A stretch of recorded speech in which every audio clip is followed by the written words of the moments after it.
Thank you for joining us today. My name is Ken Hovind. Es ist schön, dass ihr heute Morgen hier seid. Mein Name ist Ken Hovind. I was a high school science teacher for 15 years. Ich war 15 Jahre lang in der Highschool als Lehrer der Wissenschaften. And now I'm an evangelist speaking on creation, evolution, and Und dinosaurs. ich bin jetzt ein Evangelist und halte Seminare über Evolution, Dinosaurier und Schöpfung. This is going to be session number 7 Und das hier ist die Lektion Nummer 7. about lies in the textbooks. Es geht um die Lügen in den Schulbüchern. One of my hobbies for many years has been collecting public school textbooks. Und eines meiner Hobbys seit vielen Jahren ist das Sammeln von Schulbüchern der öffentlichen Schulen. I have hundreds of them Ich habe hunderte von ihnen from many different countries, aus vielen verschiedenen Ländern many different grades, und aus verschiedenen Klassen.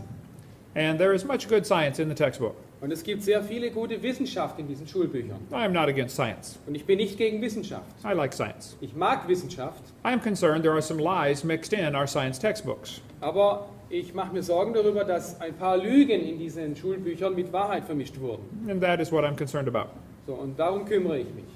In the first part of my seminar series, we talk about how students are being lied to about the Big Bang, they're being lied to about the age of the Earth, they're being lied to about the cavemen, and being lied to about the dinosaurs. In den ersten 3 Videos meiner Serie zeige ich, wo Schüler belogen werden. Und zwar in Bezug auf den Urknall, das Alter der Erde, den Steinzeitmenschen und die Dinosaurier.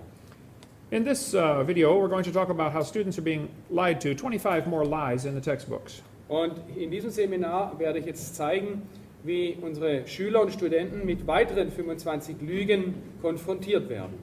I'm not trying to get evolution out of the schools. Ich versuche nicht, die Evolution aus der Schule rauszukriegen. I'm not trying to get creation into the schools. Ich versuche auch nicht, die Schöpfungslehre in die Schulen hineinzubringen. I just want the lies out of the books. Ich möchte nur, dass die Lügen aus den Schulbüchern verschwinden.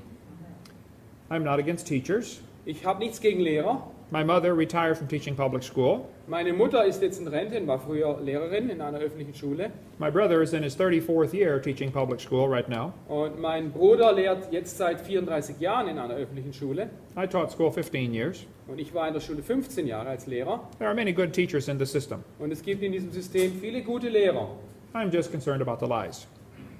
Ich kümmere mich um die Lügen. Is there anyone here who thinks teachers or textbooks should be allowed to deliberately lie to students for any reason? Gibt es jemanden hier, der denkt, dass Lehrer oder Schulbücher Lügen verbreiten sollten aus irgendeinem Grund? Gibt es jemanden hier? Okay. Many states in America have laws that require textbooks to be accurate. Es gibt sehr viele Gesetze in den USA, die verlangen, dass Schulbücher richtig sind, richtige Dinge berichten. I don't know if you have a law in Germany like this, but it is common sense. The textbooks should be accurate. Ich weiß nicht, ob es so ein Gesetz in Deutschland gibt, aber es wäre ein gesunder Menschenverstand, sowas zu verlangen. We should not deliberately be lying to students. Wir sollten unsere Schüler nicht absichtlich belügen. Textbooks in the United States just 100 years ago taught the students that God created the heavens and the earth. Vor 100 Jahren lehrten die Schulbücher in Amerika den Schülern, dass Gott die Himmel und die Erde in 6 Tagen geschaffen hat. They taught that prayer is a duty. Und es wurde gelehrt, dass das Gebet eine Pflicht ist. They taught the students that God governs the world in infinite wisdom. Und die Schulbücher lehrten die Schüler, dass Gott die Welt mit unendlicher Weisheit regiert. Today they teach the students that evolution is fact, not theory. Und heute wird gelehrt, dass Evolution eine Tatsache ist und keine Theorie. Something has changed in the last 100 years. In den letzten 100 Jahren hat sich etwas verändert. If someone thinks evolution is a fact, that is okay with me. Wenn jemand denkt, Evolution ist eine Tatsache, dann ist das für mich in Ordnung. And if they want to teach evolution to other people, I can understand. Und wenn er das jemand anderem beibringen will, kann ich das verstehen. But I don't understand why they would lie to support their theory. Aber ich kann nicht verstehen, warum sie lügen, um ihre Theorie zu unterstützen. Evolution is a dying religion, surviving only on tax dollars. Evolution ist eine sterbende Religion, welche nur durch unsere Steuergelder am Leben erhalten wird. Is there anyone here who thinks teachers or textbooks should be allowed to use false information to get students to believe a theory? Ist hier jemand, der denkt, dass falsche Informationen richtig sind, nur um die Schüler dazu zu bringen, ihren Theorien zu glauben? No one? Okay. Niemand? Is there anyone here that thinks teachers that deliberately lie should be fired? Ist hier jemand anwesend, der denkt, dass ein Lehrer, welcher vorsätzlich lügt, gefeuert werden sollte? Ja. Okay. Good. Is there anyone here who thinks textbooks with lies should be banned or the lies torn out of the book? Gibt es hier jemand, welcher der Meinung ist, Schulbücher voller Lügen müssen verschwinden oder die Lügen darin sollten verschwinden? Okay, good. Amen. It has always amazed me as I study science how two people can look at the same thing and get opposite ideas of what they're seeing. Es hat mich immer verwundert in der Wissenschaft, wie Leute eine Tatsache anschauen können, aber verschiedene Meinungen darüber haben können. Two people can look at Grand Canyon. Zwei Leute können den Grand Canyon anschauen. They are both looking at the same canyon. Sie schauen beide auf denselben Canyon. One of them believes in evolution, Einer glaubt an Evolution and he says, wow, look what the Colorado River did for millions and millions of years. und der eine sagt dann, wow, schau mal, was der Colorado hier in Millionen von Jahren angerichtet hat. The creationist looks at the canyon Und der Schöpfungsgläubige schaut den Canyon an and says, wow, look what the flood did in about 30 minutes. und guckt mal, was die Flut gemacht hat in ungefähr 30 Minuten. The textbooks say, over millions of years, the Colorado River carved the Grand Canyon from solid rock. Im Lauf von Jahrmillionen formte der Colorado den Grand Canyon in den massiven Felsen hinein, sagen die Schulbücher. Is this true? Ist das wahr? It's a fact the Grand Canyon exists. Es ist eine Tatsache, der Grand Canyon existiert. There are two interpretations of how it got there. Aber es gibt zwei Interpretationen, wie er entstand. The evolutionist will say the canyon formed slowly by a little bit of water and lots of time. Der Evolutionist sagt, der Canyon hat sich geformt langsam durch wenig Wasser, innerhalb langer Zeit. The creationist says, oh no, it formed quickly by lots of water and a little bit of time. Und der Kreationist sagt, der Canyon wurde schnell gebildet durch viel Wasser innerhalb kurzer Zeit.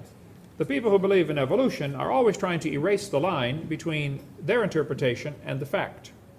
Und die Evolutionisten versuchen immer wieder, diese Linie zu entfernen, damit die Schüler denken, ihre Erklärung sei ein Teil der Tatsachen.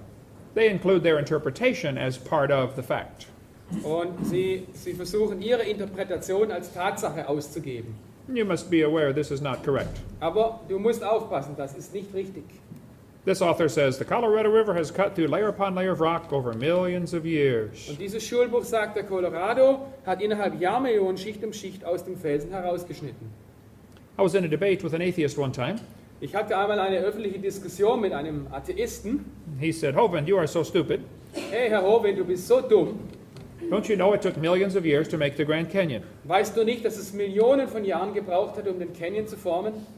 I said, sir, I taught earth science for 15 years. Und ich sagte, mein Herr, ich habe 15 Jahre lang Wissenschaften unterrichtet. I have studied the Grand Canyon quite a bit. Und ich habe den Grand Canyon ein bisschen studiert. I was at the bottom of Grand Canyon 4 weeks ago. Ich war vor 4 Wochen am Grund des Grand Canyon. If you built a dam across Grand Canyon, a large lake would fill in behind it. Wenn du jetzt einen Staudamm bauen würdest im Grand Canyon, dann würde sich ein sehr großer See ansammeln. Some of the water from Wyoming drains through the Grand Canyon. Und einiges vom Wasser aus Wyoming fließt durch den Grand Canyon hindurch. There's a large drainage area behind this canyon. Es gibt hier ein sehr großes Einzugsgebiet hinter dem Canyon. This is a picture of Grand Canyon from a satellite. Und hier ist ein Satellitenfoto vom Grand Canyon. The river comes in on the right and goes across this way and comes out over here. Okay, rechts kommt der Fluss hinein und geht dann einfach durch den Canyon nach links durch. Between these two red lines is higher elevation. This is called the snow line. Und zwischen diesen beiden Linien gibt es eine Erhöhung, das wird die Snow line, elevation, high elevation. Okay, die Schneelinie oder Schneegrenze, als Schneegrenze bezeichnet. The river enters the canyon 850 meters above sea level. Der Fluss tritt auf Meereshöhe 850 Meter in den Grand Canyon ein. The top of this ridge that it cuts across is 2100 to 2600 meters above sea level. Aber die obere Kante von Grand Canyon ist 2100 bis 2600 Meter über dem Meer. The river flows 460 kilometers through this canyon. Der Fluss legt ungefähr eine Strecke von 460 Kilometern zurück. So the top of the canyon is much higher than where the river enters the canyon. So die Spitze des Grand Canyon ist viel höher wie die Höhe der Quelle. I said, Professor, there are some things you should consider about this canyon. Und ich sagte, lieber Herr Professor, Sie sollten ein paar Dinge betrachten. I said, did you know the top of the canyon is higher than the bottom? Wussten Sie, dass die Spitze des Grand Canyons höher ist wie der Grund? He said, yes. Ja. I said, did you know the river only runs through the bottom? Und wussten Sie, dass der Fluss nur durch den Grund fließt? He said, yes. Er sagt ja. I said, did you know the top is 1,300 meters, the top of the canyon is 1,300 meters higher than where the river enters the canyon? Und wussten Sie, dass die Spitze des Canyons 1300 Meter höher ist wie der Eintritt des Flusses? I said, did you know that rivers do not flow uphill? Wussten Sie, dass Flüsse nicht bergauf fließen?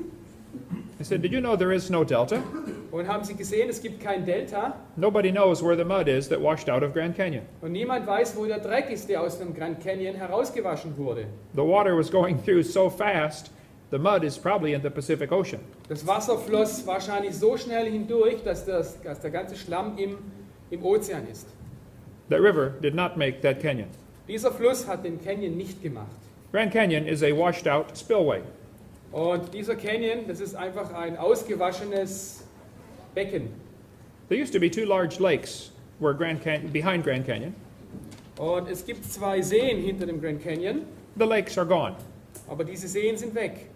The place where they flowed through is still there. Aber der Weg, den diese Seen genommen haben, der ist immer noch vorhanden. Anyone that has ever built a dam to hold water will understand. Und jeder, der schon mal einen Damm gebaut hat, der weiß das. Once the water gets too deep and goes over the top of the dam, Irgendwann, wenn das Wasser zu hoch wird und über den Damm schwappt, it will wash out a crack in a few seconds. dann wird es eine Lücke in den Damm herein oder herauswaschen in ein paar Sekunden. Almost all rivers come together at angles less than 90 degrees. Und alle Flüsse kommen zusammen mit einem Winkel kleiner als 90 Grad. If you look at Grand Canyon, the rivers on the left side come together at less than 90 degrees. Und wenn du den Canyon anguckst, die Flüsse links davon, kommen alle zusammen mit einem Winkel kleiner als 90 Grad. The rivers on the right side go backwards to hit the main channel. Und die Flüsse auf der rechten Seite fließen alle rückwärts in den Kanal hinein. This is an indication of a lake that is draining and the water runs off the dam, hits the channel, turns around and comes back out. Und das ist ein Hinweis für einen See, der abläuft. This river did not make this canyon. Dieser Fluss hat diesen Canyon nicht geschaffen. This is one of the lies in the textbooks. Das ist eine dieser Lügen in den Schulbüchern. It is not possible for the river to flow uphill to start making this canyon. Es ist einfach nicht möglich, dass dieser Fluss bergauf fließt und diesen Canyon schafft. Are there any farmers who may know what this machine is? Gibt es hier irgendwelche Landwirte, die wissen, um was es sich bei dieser Maschine handelt? Yeah. A calf puller. Ja, ein Kalbzieher. Once in a while, a cow has a difficult time having the baby calf. Und wenn eine Kuh Probleme hat bei der Entbindung ihres Kalbes, They will attach the calf puller and pull the calf out of the cow. dann setzen sie den Kalbzieher an und ziehen das Kalb aus der Gebärmutter. One day there was a farmer pulling a calf. So, eines Tages musste ein Landwirt so ein Kalb auf diese Art entbinden. A man from the city stopped to see what is going on. Und jemand aus der Stadt stand dabei und fragte sich, was geht denn hier vor? The farmer said, "Do you have any questions?" Und der Landwirt fragte ihn, haben Sie irgendwelche Fragen? He said, "Yes, I have one question." Ja, ich habe eine Frage. Farmer said, "What is your question?" Und der Bauer sagte, ja, und welche Frage haben Sie? The man from the city said, "How fast do you think that calf was going when it ran into that cow?" Der Mann aus der Stadt fragte den Bauern, wie schnell lief dieses Kalb, als es auf die Kuh traf? Two people can see the same thing. Zwei Leute können dieselbe Tatsache anschauen, One of them is getting the wrong idea. aber der eine kriegt die falsche Idee. The Bible warned us that would happen. Und die Bibel warnt uns dafür, dass so etwas passiert. It said in the last days there will be scoffers walking after their own lust. Und die Bibel sagt, in den letzten Tagen kommen Spötter, die nach ihren eigenen Lüsten wandeln. The Bible says they're going to say, "Where is the promise of his coming? Since the fathers fell asleep, all things continue as they were from the beginning of the creation." Und sie fragen, wo ist die Verheißung seiner Wiederkunft? Denn seit die Väter entschlafen sind, bleiben alle Dinge so, wie sie am Anfang der Schöpfung waren. This is an important phrase. Das ist eine sehr wichtige Aussage. The scoffers think the way things are happening now is the way they've always been happening. Die Spötter denken, dass die Dinge so geschehen, wie sie heute geschehen, auch früher so geschahen. The Bible says they are willingly ignorant. Sie sind willig oder absichtlich unwissend, sagt die Bibel. That means dumb on purpose. Das heißt blöd aus Absicht. They're ignorant of how God made the heavens and the earth, Sie wissen nicht, wie Gott die Himmel und die Erde gemacht hat, and they're ignorant of the flood. und sie ignorieren die Flut. The Bible says the world was overflowed with water and perished. Die Bibel sagt, die Welt wurde vom Wasser überschwemmt und ging verloren. The scoffers don't want to admit there was a flood. Und die Spötter wollen nicht zugeben, dass es eine Flut gab. One of the scoffers in the last days was a man named James Hutton. Und einer der Spötter in unserer Zeit war James Hutton.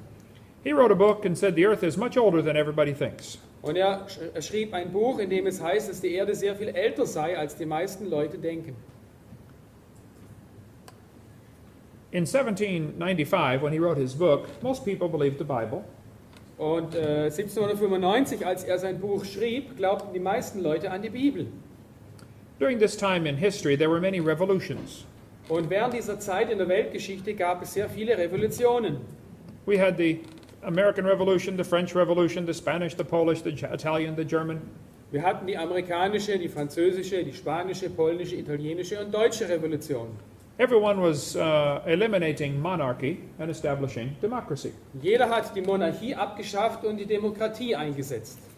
Well, whether that's good or bad is another story. So, ob das nun gut oder schlecht ist, das ist eine andere Geschichte. But the Bible says to honor the king. Aber die Bibel sagt, ehret den König. And some people thought the Bible was an obstacle to their political objectives. So, und manche Leute dachten, die Bibel ist ein Hindernis für ihre politischen Absichten. So they wanted to discredit the Bible. So, sie wollten nun die Glaubwürdigkeit der Bibel zerstören. So when everyone thought the earth was a few thousand years old, Wenn jemand glaubt, dass die Erde nur wenige tausend Jahre alt ist, James Hutton wrote a book and said it's millions of years old. schrieb James Hutton ein Buch und sagte, die Erde ist Millionen von Jahren alt. James Hutton's book had a very strong influence on a lawyer from Scotland. Und James Huttons Buch hatte einen sehr großen Einfluss auf einen Rechtsanwalt aus Schottland. James Hutton said the present is the key to the past. Und James Hutton sagte, die Gegenwart ist der Schlüssel zur Vergangenheit. No, James, the Bible is the only perfect key to the past. Aber nein, James, die Bibel ist der einzige Schlüssel zur Vergangenheit. But his book influenced Charles Lyell. Sein Buch beeinflusste Charles Lyell. Charles Lyell was a lawyer from Scotland. Charles Lyell war ein schottischer Rechtsanwalt. He hated the Bible. Er hasste die Bibel He was looking for a way to eliminate God from his life. und er versuchte, Gott auf irgendeine Art und Weise aus seinem Leben herauszuschmeißen. Charles Lyell wrote this book in 1830. In 1830 schrieb er dieses Buch, I have it right here. Die Prinzipien der Geologie. In this book, you can see his hatred for the Bible on almost every page. Und fast auf jeder Seite kannst du den Hass auf die Bibel, seinen Hass auf die Bibel sehen. He always ridiculed the scriptures. Er hat sich immer lustig gemacht über die Bibel. He referred to it as ancient doctrines. Und er nannte sie immer antike Lehrmeinungen. He said you have a religious prejudice if you believe the Bible. Er sagte, du hast ein religiöses Vorurteil, wenn du der Bibel glaubst. He said men of superior talent who thought for themselves were not blinded by authority. Er sagte, Menschen mit überlegenerem Talent, die selbst nachdachten und nicht durch die Autorität geblendet wurden. He did not like the Bible. Er mochte die Bibel wirklich nicht. If you go to universities today, Und wenn du die heutigen Universitäten besuchst, you will probably find professors who have the same attitude. da findest du Professoren mit der gleichen Einstellung. They seem to delight in mocking God's word. Und sie haben Spaß daran, das Wort Gottes zu verspotten. Lyell said his goal was to free the science from Moses. Lyells Ziel war, die Wissenschaft von Moses zu befreien. What did he mean by that? Was hat er damit gemeint? When Lyell wrote this book, most people saw the world and believed the Bible and the flood.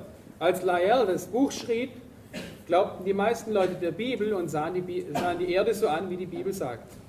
He wanted people to see the world and believe in evolution. Er wollte, dass die Leute die Welt anschauen und an Evolution glauben. Lyell is the primary man responsible for developing the geologic column. Und Charles Lyell ist hauptverantwortlich dafür, dass es diese geologische Zeitskala gibt. How many of you have ever studied the geologic column in school? Wer von euch hat in der Schule schon die geologische Zeitskala studiert oder gelehrt bekommen? They gave each layer of Earth a different name and an age and an index fossil. Sie geben jeder Schicht in der Erde einen Namen, ein Alter und ein sogenanntes Indexfossil. This was done in 1830, Das wurde 1830 gemacht, before there ever was carbon dating bevor es die C14 Altersbestimmungsmethode gab or any method of dating these rocks. oder überhaupt eine Altersbestimmungsmethode für Felsen. This was all imagination. Das war alles Fantasie. It's a fact the Earth has many layers of sedimentary rock, Es ist eine Tatsache, die Erde hat sehr viele verschiedene Sedimentschichten, there are two interpretations of how they got there. aber es gibt zwei Interpretationen, wie diese entstanden. The evolutionists say they formed slowly over millions of years. Die Evolutionisten sagen, sie bildeten sich langsam über Millionen von Jahren. The creationist says these layers are all from the flood in the days of Noah. Und der Kreationist sagt, diese Schichten entstanden in der Sintflut. And once again, they always try to erase the line between their interpretation and the fact. Und immer wieder versuchen sie hier, die Trennlinie zwischen ihrer Interpretation und den Tatsachen zu entfernen. The geologic column is actually the Bible for the evolutionist. Die geologische Zeitsäule ist die Bibel der Evolutionisten. It can only be found one place in the world.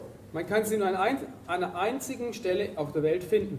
The only place it exists is in the textbook. Der einzige Platz, wo die Zeitskala existiert, ist in den Schulbüchern. There is no geologic column. Es gibt keine geologische Zeitskala. It is pure imagination. Es ist reine Fantasie. This man admits it. Und dieser Mann hier gibt es zu. He said if there were a column of sediments, Wenn es eine Säule von Sedimenten gäbe, unfortunately no such column exists. unglücklicherweise existiert aber solch eine Säule nicht. It is true there are many layers of rock, Es stimmt, es gibt sehr viele Gesteinsschichten. but if the geologic column actually existed, it would be 100 miles thick, Und wenn diese 160 kilometers. diese Skala wirklich existieren würde, dann wäre sie 160 Kilometer dick. So that is one of the lies in the textbooks. So, das ist eine der Lügen in den Schulbüchern. There is no geologic column. Es gibt keine geologische Zeitskala. But all of evolution theory is based upon the geologic column. Aber die ganze Evolutionstheorie basiert auf der geologischen Zeitskala. It does not exist. Sie existiert nicht. It is true there are many layers of rock, Es gibt sehr viele Gesteinsschichten, das ist wahr. but if those layers were different ages, why are there no erosion marks between the layers? Und wenn diese Gesteinsschichten für verschiedene Zeiten stehen, warum gibt es dazwischen keine Erosionsanzeichen? If that layer sat there for 5 million years waiting for the next one, Wenn diese Schicht jetzt 5 Millionen Jahre gewartet hätte, bis sich die nächste auf ihr abscheidet, don't you think it would rain once in a while? würde es dazwischen nicht einmal regnen. There are no erosion marks between the layers. Aber es gibt keine Anzeichen von Erosion zwischen diesen Gesteinsschichten. All of those layers were deposited rapidly Alle diese Gesteinsschichten wurden schnell abgeschieden, in one big flood. in einer großen Flut. And I think I can prove that. Und ich denke, ich kann das auch beweisen. If you take water and dirt and shake it up, it settles into layers. Wenn du Wasser und Dreck vermischt und in einem Zylinder schüttelst, dann wird sich der Dreck unten absetzen. I was preaching many years ago in Union Center, South Dakota. Vor einigen Jahren habe ich in Union Center, South Dakota, ein Seminar gehalten. It is not even on the map. Dieser Ort ist nicht einmal auf der Landkarte. There are only 40 people in this town. Es gibt nur 40 Leute in dem Dorf 38 of them came to the seminar. und 38 kamen zum Seminar. The other two were probably pulling a calf. Und die anderen zwei haben gerade ein Kalb entbunden. We had a great meeting. So, wir hatten eine großartige Veranstaltung. The preacher said, let's go to Rapid City, South Dakota. Der Prediger sagte, komm, lass uns nach Rapid City gehen. They have a museum with dinosaur bones. Und die haben dort ein Museum mit Dinosaurierknochen. I said, I like dinosaurs. Let's go. Und ich sagte, ich mag Dinosaurier, lasst uns hingehen. We went to the museum. Wir gingen ins Museum A man met us at the door and said, may I give you a tour? und ein Mann traf uns am Eingang und schlug uns vor, uns zu führen. We said that would be great. Und wir sagten, wunderbar. The first place we stopped on the tour was the geologic chart. Und der erste Ort, an dem wir Halt machten, war bei dieser geologischen Skala. He said, this layer of rock you're looking at is about 70 million years old. Und diese Gesteinsschicht hier ist 70 Millionen Jahre alt. My daughter was 12 years old. Meine Tochter war damals 12 Jahre alt. She said, how do you know that layer is 70 million years old? Und sie fragte, wie wissen Sie, dass diese Schicht 70 Millionen Jahre alt ist? He said, we know the age of the rock layers because of the fossils we find in them. Und er sagte, wir kennen das Alter dieser Gesteinsschicht wegen dem Alter der Fossilien, die darin vorkommen. She said, thank you, sir. Und sie sagte, danke, mein Herr. We walked around on this side, and the man said, these fossils are about 100 million years old. Und dann gingen sie auf die andere Seite und er sagte hier, diese Fossilien sind 100 Millionen Jahre alt. My daughter raised her hand again. Und meine Tochter streckte wieder She said, how do you know the age of these bones? und fragte, woher wissen Sie das Alter dieser Knochen? He said, we know the age of the fossils because of the layer they came from. Wir kennen das Alter der Fossilien da, weil wir wissen, aus welcher Gesteinsschicht sie kommen. She said, excuse me, sir. Und sie fragte wieder, entschuldigen Sie, mein Herr, When we were standing over there, you told me the age of the layers is because of the fossils. als wir da drüben standen, sagten Sie mir, das Alter der Gesteinsschicht wird durch die Fossilien bestimmt. And now you tell me you know the age of the fossils because of the layers. Und jetzt erzählen Sie mir, Sie kennen das Alter der Fossilien wegen dem Alter der Gesteinsschichten. She said, isn't that circular reasoning? Ist das nicht eine zirkuläre Beweisführung? The man had a strange look on his face. Und der Mann hatte auf einmal einen seltsamen Gesichtsausdruck. It was almost as if he were thinking.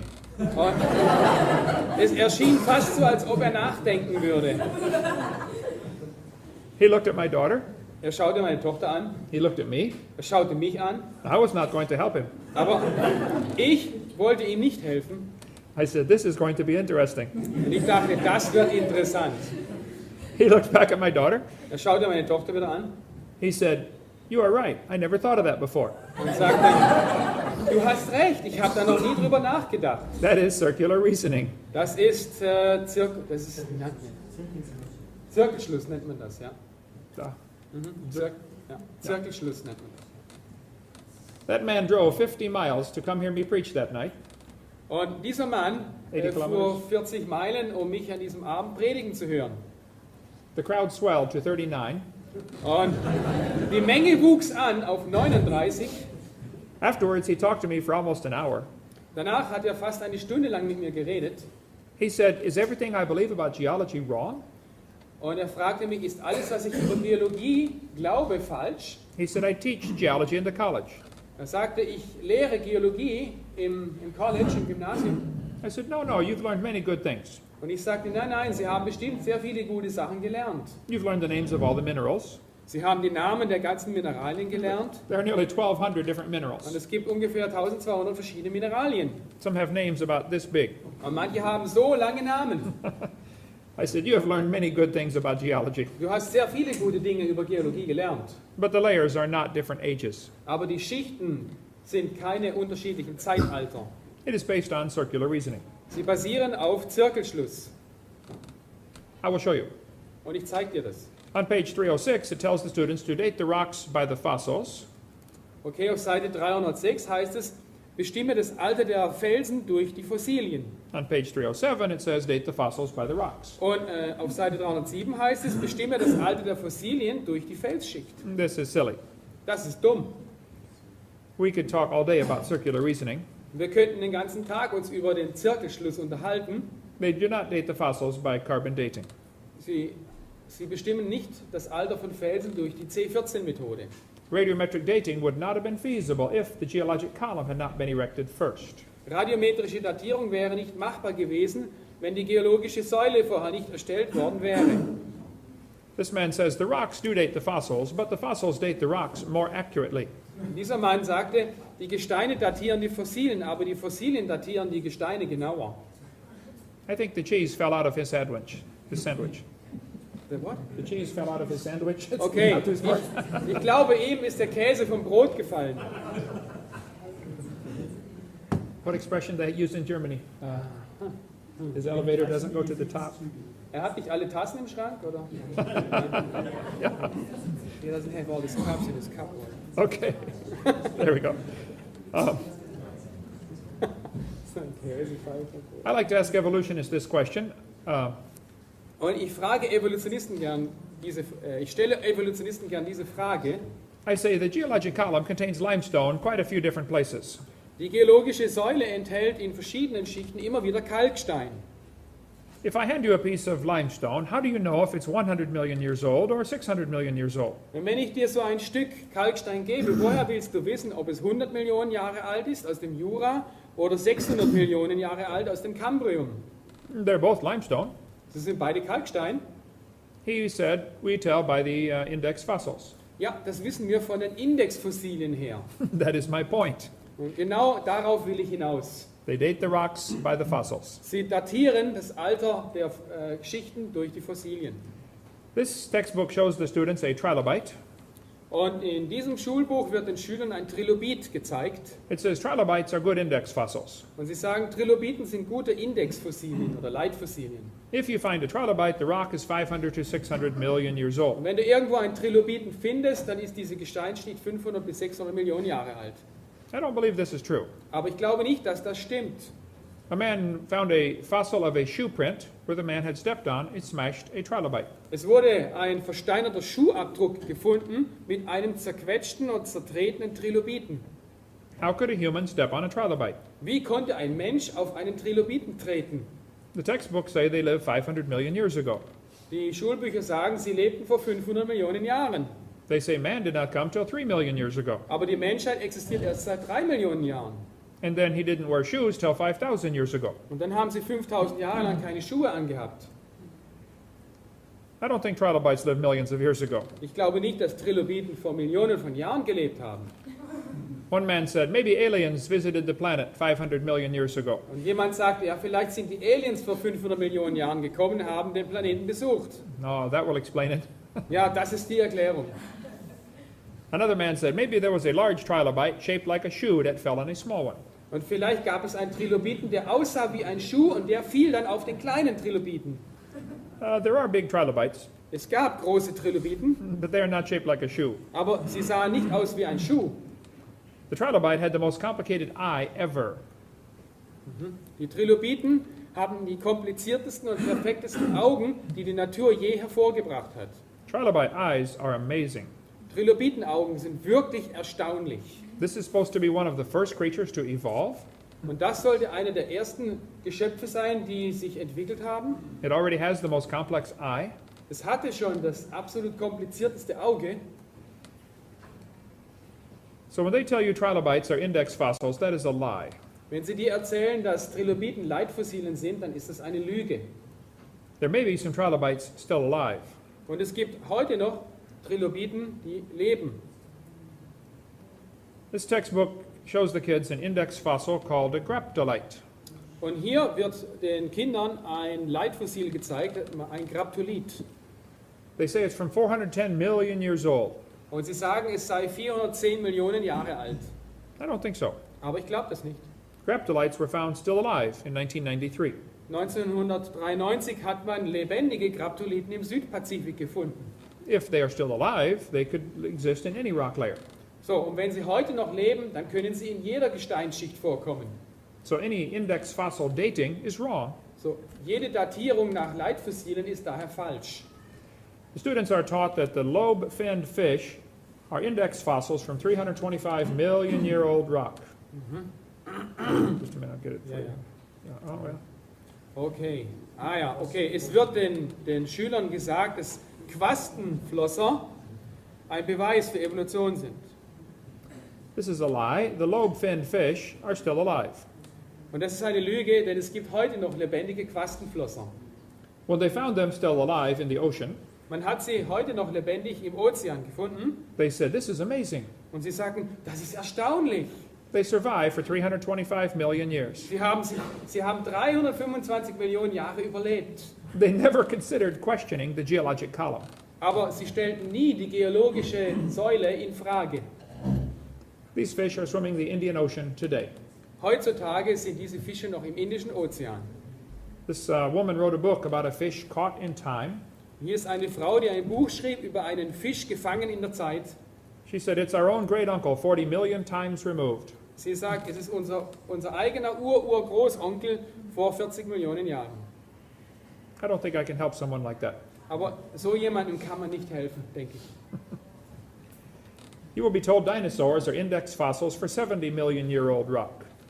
Und man lehrt uns, dass die Dinosaurier in der Kreidezeit vor über 70 Millionen Jahren lebten. I don't think so. Aber ich glaube nicht, dass das stimmt. Dinosaurs have always lived with man. Dinosaurier haben immer zusammen mit Menschen gelebt. We covered that on seminar part 3. Das haben wir im Seminar Nummer 3 gesehen. A medical doctor found blood cells inside dinosaur bone. Ein Pathologe untersuchte Dinosaurierknochen und fand dort Blut im Knochen. Human hands have been found fossilized with dinosaur bones. Versteinerte Menschenhände wurden zusammen mit Dinosaurierknochen gefunden. The layers are not different ages. Und die Gesteinsschichten sind nicht verschiedene Zeitalter. All over the world, petrified trees are found standing up, connecting these layers. Und überall in der Welt findet man versteinerte Bäume, die durch diese Gesteinsschichten hindurchgehen. How can the layers be different ages? So, wie kann es sein, dass diese Gesteinsschichten ein unterschiedliches Alter haben? How long does a dead tree stand up in Germany before it falls down? Wie lange steht ein abgestorbener Baum in Deutschland herum, bis er zusammenfällt? Probably less than 1 million years. Ich glaube weniger als 1 Million Jahre.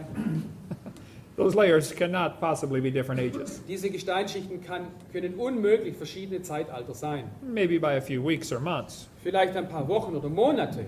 If they were buried in mud, it would take a few years to petrify. Und wenn sie im Schlamm eingebettet sind, dann dauert es ein paar Jahre, bis sie versteinern. I think the best explanation for petrified trees standing up is the flood. Ich denke, die beste Erklärung für versteinerte, aufrecht stehende Bäume ist die Sintflut. There are not just 1 or 2 of these trees. Es gibt nicht nur 1 oder 2 dieser Bäume, There are thousands of them. es gibt Tausende von ihnen. In a large coal mine in Alabama, In einer großen Kohlemine in Alabama they find dozens of trees standing up. fanden sie Dutzende von aufrecht stehenden Bäumen. They are connecting 2 seams of coal. Und sie haben 2 Kohleflöze verbunden. The textbooks say the first layer of coal came from trees that lived millions of years ago, Und die Schulbücher sagen, die erste Kohleschicht entstand vor Millionen von Jahren. and then there were millions of years of dirt on top, Und dann kam Millionen Jahre lang nur Dreck obendrauf. and then another forest had to grow, In der Zeit wuchs ein anderer Wald heran and it had to get compacted into coal. und der wurde dann auch wieder zusammengedrückt und zu Kohle umgebildet. This is not possible. Aber das ist unmöglich. If you look at all the evidence, Wenn du die ganzen Beweise anschaust, it is easy to show the 2 layers of coal formed within a few months of each other. dann kann man sehen, dass diese Kohleflöze oder Kohleschichten sich innerhalb weniger Monate gebildet haben. These trees are overlapping.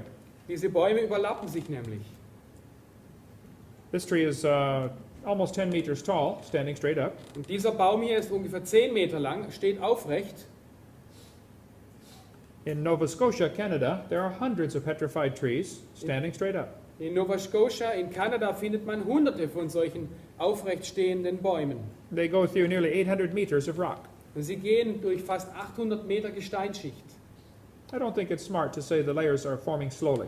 Ich denke, es ist nicht sehr klug zu sagen, dass sich diese Gesteinsschichten über Millionen von Jahren gebildet haben. We could talk a long time about this. Darüber könnten wir uns noch lange unterhalten. I just hate to see students lied to. Ich hasse es, wenn Schüler angelogen werden. The layers are not different ages. Diese Gesteinsschichten sind nicht verschiedene Zeitalter. Sometimes the trees are upside down. Manchmal stehen diese Bäume auch umgekehrt, mit dem Kopf nach unten. Now we really have a problem. Jetzt haben wir echt ein Problem.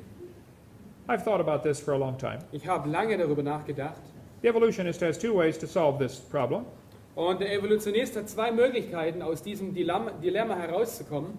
He can say, the trees stood there for millions of years waiting for rock to form around them. Er kann zum Beispiel sagen, die Bäume standen Millionen von Jahren aufrecht. Or the trees grew through hundreds of meters of solid rock looking for sunlight. Oder die Bäume wuchsen durch hunderte von Metern festem Sedimentgestein, um an die Sonne heranzukommen. There's a 3rd way to look at this. Aber es gibt noch einen dritten Weg, das anzuschauen. The trees were buried in a big flood. Die Bäume wurden durch eine große Flut begraben. How fast was that calf going? Wie schnell lief dieses Kalb? Keep that thought in mind. Behalte diesen Gedanken im Kopf. Over 20,000 trees were blown into Spirit Lake in Washington. Über 20.000 Bäume wurden in den Spirit Lake geblasen in Washington. None of them grew there. Kein einziger Baum wuchs in dem See. This happened when the volcano exploded. Und das passierte, als der Mount St. Helens explodierte. Those trees are stuck in the mud at the bottom. Und diese Bäume steckten in dem Schlamm des Sees They are petrifying, und sie versteinern, standing up, aufrecht stehend running through dozens of layers. und reichen stecken in verschiedenen Gesteinsschichten. It does not take long for things to petrify. Es dauert nicht lang, damit Dinge versteinern. Here is petrified firewood. Hier haben wir versteinertes Feuerholz Here's a petrified dog inside a tree. und hier ein versteinerter Hund in einem Baum. He apparently chased an animal up the tree and got stuck. Er hat sehr wahrscheinlich ein Tier gejagt und ist dort stecken geblieben. Here's a petrified cowboy boot. Hier haben wir einen versteinerten Cowboy-Stiefel The leg is still inside the boot. und immer noch steckt das Bein des Cowboys drin. The boot was made in the 1950s. Und der Stiefel wurde in den 50er Jahren gemacht. This is a petrified fish giving birth. Und hier sehen wir einen versteinerten Fisch, der gerade ein Kind auf die Welt bringt. It does not take millions of years to give birth. Aber eine Geburt dauert nicht Millionen von Jahren. Here's a petrified hat. Und hier haben wir einen versteinerten Hut. Petrified pickle in a jar. Und hier haben wir eine versteinerte Gurke in einem Glas. I have this one in my museum. Diese steht in meinem Museum. The lid to the jar rusted off, Und der Deckel des Glases ist verrostet. and the pickle inside turned to stone. Und die Gurke versteinerte da drin.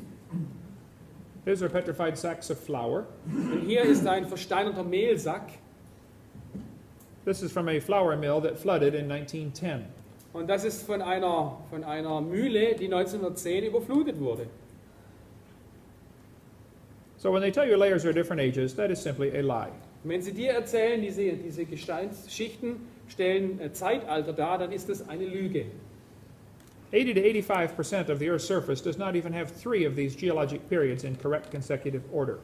80 bis 85% der Oberfläche des Festlandes haben nicht einmal 3 geologische Perioden in dieser korrekten Aufeinanderfolge. This geologic column does not exist, but that changed people's worldview back in the 1830s. Diese geologische Säule existiert nicht, aber es änderte die Weltanschauung der Leute. This book had a very strong influence on the world.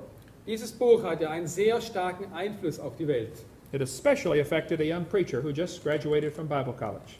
Und dieses Buch hat einen großen Einfluss auf einen jungen Prediger, der gerade von der Bibelschule kam. His name was Charles Darwin. Sein Name war Charles Darwin. He graduated from Bible college to be a preacher. Er kam frisch vom Bible College, um ein Prediger zu werden. And he was going to sail around the world for 5 years. Und er wollte 5 Jahre lang um die Welt segeln.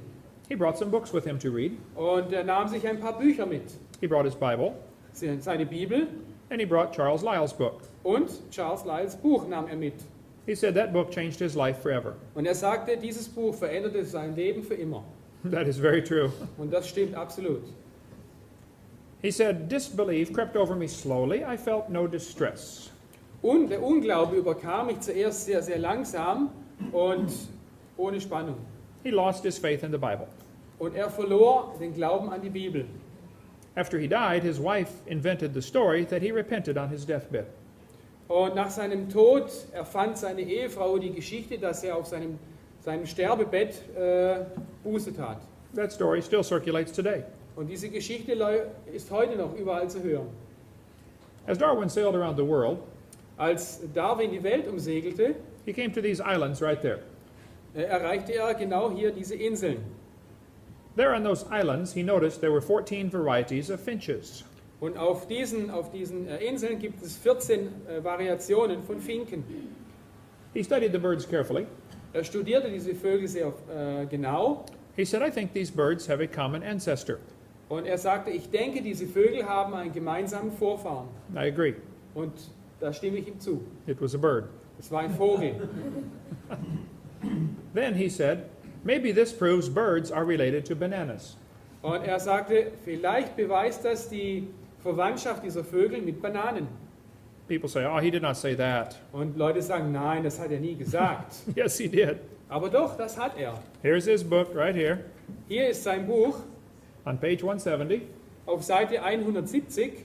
He said, it's a truly wonderful fact that all animals and all plants throughout all time and space should be related to each other. Und er sagte, es ist eine wunderbare Tatsache, dass alle Tiere und Pflanzen durch Zeit und Raum miteinander verwandt sind. Just because you see 14 kinds of birds, Nur weil du 14 verschiedene Arten von Vögeln siehst, that does not prove birds are related to bananas. bedeutet das nicht, dass Vögel mit Bananen verwandt sind. What Charlie observed is sometimes called microevolution. Was Charlie hier beobachtete, nennen wir Mikroevolution. I don't like that word. Ich mag dieses Wort aber nicht, I think it confuses the students. weil es die Schüler durcheinander bringt. But we will explain it. Aber wir werden das erklären. Microevolution tells us dogs produce a variety of dogs. Mikroevolution sagt, dass ein Hund andere Arten von Hunden produziert. And roses produce a variety of roses. Und Rosen bringen andere Arten von Rosen hervor. This is a fact. Das ist eine Tatsache. It's also what the scriptures teach. Und das ist auch genau das, was die Bibel lehrt. They will bring forth after their kind. Sie bringen andere Arten vor nach ihrer Art. The question is, does it go any farther than that? Aber die Frage ist, geht es weiter als das? This word evolution has many different meanings. Das Wort Evolution hat sehr viele unterschiedliche Bedeutungen. Big dogs and little dogs probably have a common ancestor. Große Hunde, kleine Hunde haben sehr wahrscheinlich einen gemeinsamen Vorfahren. It was a dog. Das war ein Hund. And we showed how that a dog, a wolf, and a coyote probably have a common ancestor. Und wir haben schon gesehen, dass ein Hund, ein Wolf und ein Kojote wahrscheinlich einen gemeinsamen Vorfahren haben. But a child knows they're the same kind of animal. Und sogar ein Kind weiß, dass sie zu derselben Tierart gehören. Yesterday we had a 5-year-old who could get it right. Und gestern hatten wir einen 5-Jährigen, der das richtig festgestellt hat. We said we have a dog, a wolf, a coyote, and a banana. Which one is not like the others? Und wir fragten hier, wir haben einen Hund, einen Wolf, einen Kojote und eine Banane. Wer ist anders als die anderen? And he said, the banana. Und er sagte, die Banane. That's right. That's what the Bible teaches. They shall bring forth after their kind. Und das ist genau das, was die Bibel sagt. Ein fruchttragender Baum bringt hervor nach seiner Art. Das lebendige Getier nach seiner Art. There are no exceptions to that. Es gibt keine Ausnahmen. If someone wants to believe it was different in the past, Wenn jemand glauben möchte, dass es in der Vergangenheit anders war, that is fine with me. okay, habe ich kein Problem damit. But it's not science. Aber das ist nicht Wissenschaft. It's their religion. Es ist Religion. The word evolution has 6 meanings. Das Wort Evolution hat 6 Bedeutungen. We covered this yesterday. Das haben wir uns gestern schon angeschaut. There would have to be cosmic evolution, chemical evolution, stellar evolution, organic, macro, and micro. Es gibt die kosmische Evolution, die chemische Evolution, die planetare Evolution, die organische Evolution, die Makroevolution und die Mikroevolution. Number 6 is actually scientific. Und die 6. Art ist wirklich wissenschaftlich belegbar. The first 5 are religious. Die ersten 5 sind religiös. You have to believe that they happened. Du musst glauben, dass sie passiert sind. It's only imagination. Das ist nur Fantasie, It's not science. aber nicht Wissenschaft. This textbook changes the definition. Und dieses Schulbuch hier ändert die Definition von Evolution. They say evolution is change over time. Sie sagen, die Evolution hat sich verändert über die Zeit. I agree. Things change. Und ich stimme damit überein, dass sich Dinge verändern. Then they say, in other words, living things have changed over time. Und sie sagen hier, es gibt keinen Zweifel, dass sich lebendige Dinge über die Zeit verändert haben. Are they going to skip the first 4 definitions of the word? Werden sie hier die ersten 4 Definitionen verwerfen? They want to start with living things. Sie wollen anfangen mit lebendigen Dingen. How would they explain the other ones? Wie wollen sie die anderen erklären? They don't want to talk about those. Aber darüber wollen sie nicht reden, They have no idea how this can happen. weil sie keine Idee haben, wie das passieren könnte. Then they say, in other words, evolution is a change in species over time. Und sie sagen, Evolution kann man definieren als die Veränderung der Arten über die Zeit. That's a lie. That's not really what they mean. Aber das ist eine Lüge, das ist nicht das, was sie wirklich meinen. They want to give you examples of microevolution. Sie möchten dir Beispiele von Mikroevolution geben, There are millions of those. und es gibt Millionen von diesen Beispielen, And make you believe that all the theory has been proven. und möchten dir damit weismachen, dass die Theorie damit bewiesen ist. Variations certainly happen, but they have limits. Variationen passieren, aber sie haben Grenzen. Farmers have been trying to get bigger pigs for a long time, Bauern versuchen, größere Schweine zu züchten, schon seit langem, but they will never get a pig as big as Texas. aber sie werden nie so große Schweine bekommen wie die in Texas. There's a limit. Es gibt eine Grenze. Roaches become resistant to pesticides, Kakerlaken werden resistent gegen Pestizide, but they will never become resistant to a sledgehammer. aber sie werden nie resistent einem Hammer gegenüber. There's a limit. Es gibt eine Grenze. They always produce the same kind of plant or animal. Sie bringen immer dieselbe Art von Tier oder Pflanze hervor. That's not really evolution. Das ist nicht Evolution. It's variations of the same kind. Das ist einfach nur die Variation innerhalb der gleichen Art. The gene pool of the new variety is always more limited than before. Der Genpool der neuen Variation ist immer begrenzter oder kleiner wie der vorherige Genpool. Someone spent years trying to make the Chihuahua. Jemand hat sich jahrelang abgemüht, den Chihuahua zu schaffen. All of that time and money to make a dog that is 100% useless. So viel Geld und Zeit, einen Hund hervorzubringen, der 100% nutzlos ist. How long would the Chihuahuas last in the real world? Wie lange würde ein Chihuahua in der Realität überleben? Not very long. Nicht besonders lange. There are varieties of corn. Es gibt verschiedene Varianten von Mais. They probably had a common ancestor. Und sie hatten wahrscheinlich einen gemeinsamen Vorfahren. Corn. Mais. Real evolution would need an increase in genetic complexity. Wirkliche Evolution würde eine Zunahme an Information benötigen. We never see that. Aber wir sehen nicht, dass das passiert. I grew up in Illinois. Ich bin in Illinois aufgewachsen There are hundreds of kinds of corn, und es gibt hunderte verschiedene Maisarten. and they probably had common ancestor. Und sie hatten wahrscheinlich einen gemeinsamen Vorfahren. But you will never get a hamster or a tomato or a whale to grow on your cornstalk. Aber du wirst es nie schaffen, dass ein Wal oder eine Tomate oder ein Hamster aus deiner Maispflanze herauskommt. There is a limit. Es gibt eine Grenze. There are a variety of dogs in the world. Es gibt eine Vielzahl Arten von Hunden in der Welt. This Irish textbook calls it divergent evolution. Und dieses Schulbuch nennt dieses Phänomen divergierende Evolution. Oh, don't give it a fancy name. It's still a dog. Gib ihm nicht so einen komplizierten Fantasienamen, es ist immer noch ein Hund. It's not divergent evolution. Es ist nicht divergierende Evolution. It's exactly what God predicted. Es ist genau das, was Gott vorhergesagt hat. They bring forth after their kind. Sie bringen hervor nach ihrer Art. This Mexican textbook says the horse and the zebra have a common ancestor. Dieses mexikanische Schulbuch sagt, das Zebra und das Pferd haben einen gemeinsamen Vorfahren. I agree. Und da stimme ich überein. It looked like a horse. Es sieht aus wie ein Pferd. Four-wheel drive, Vierradantrieb, genuine leather upholstery, echtes Lederpolster, just like a horse. wie ein Pferd. There are some big horses and little horses today. Es gibt heutzutage kleine und große Pferde. Here's the world's smallest horse visiting our museum. Hier ist das kleinste Pferd, das unser Museum besucht. It is useless. Es ist absolut nutzlos. It won't bark. Es wird nicht bellen. You can't ride it. Du kannst es nicht reiten. My granddaughter could ride it. Meine Enkelin kann es reiten. Horses, zebras, and asses can be crossbred. Also Pferde, Zebras und Esel kann man kreuzen. They have competition in California Sie haben Wettbewerbe in Kalifornien. to see who can get the strangest animal. Wer bringt das seltsamste Tier hervor? They get Zorses, Zonkies, Zionis, Zedonks, and Shebras. Sie haben das Pferd, den Zesel, das Zeoni, den Zebesel und das Schebra. They crossbreed many different ways. Sie versuchen es auf verschiedene Arten zu kreuzen.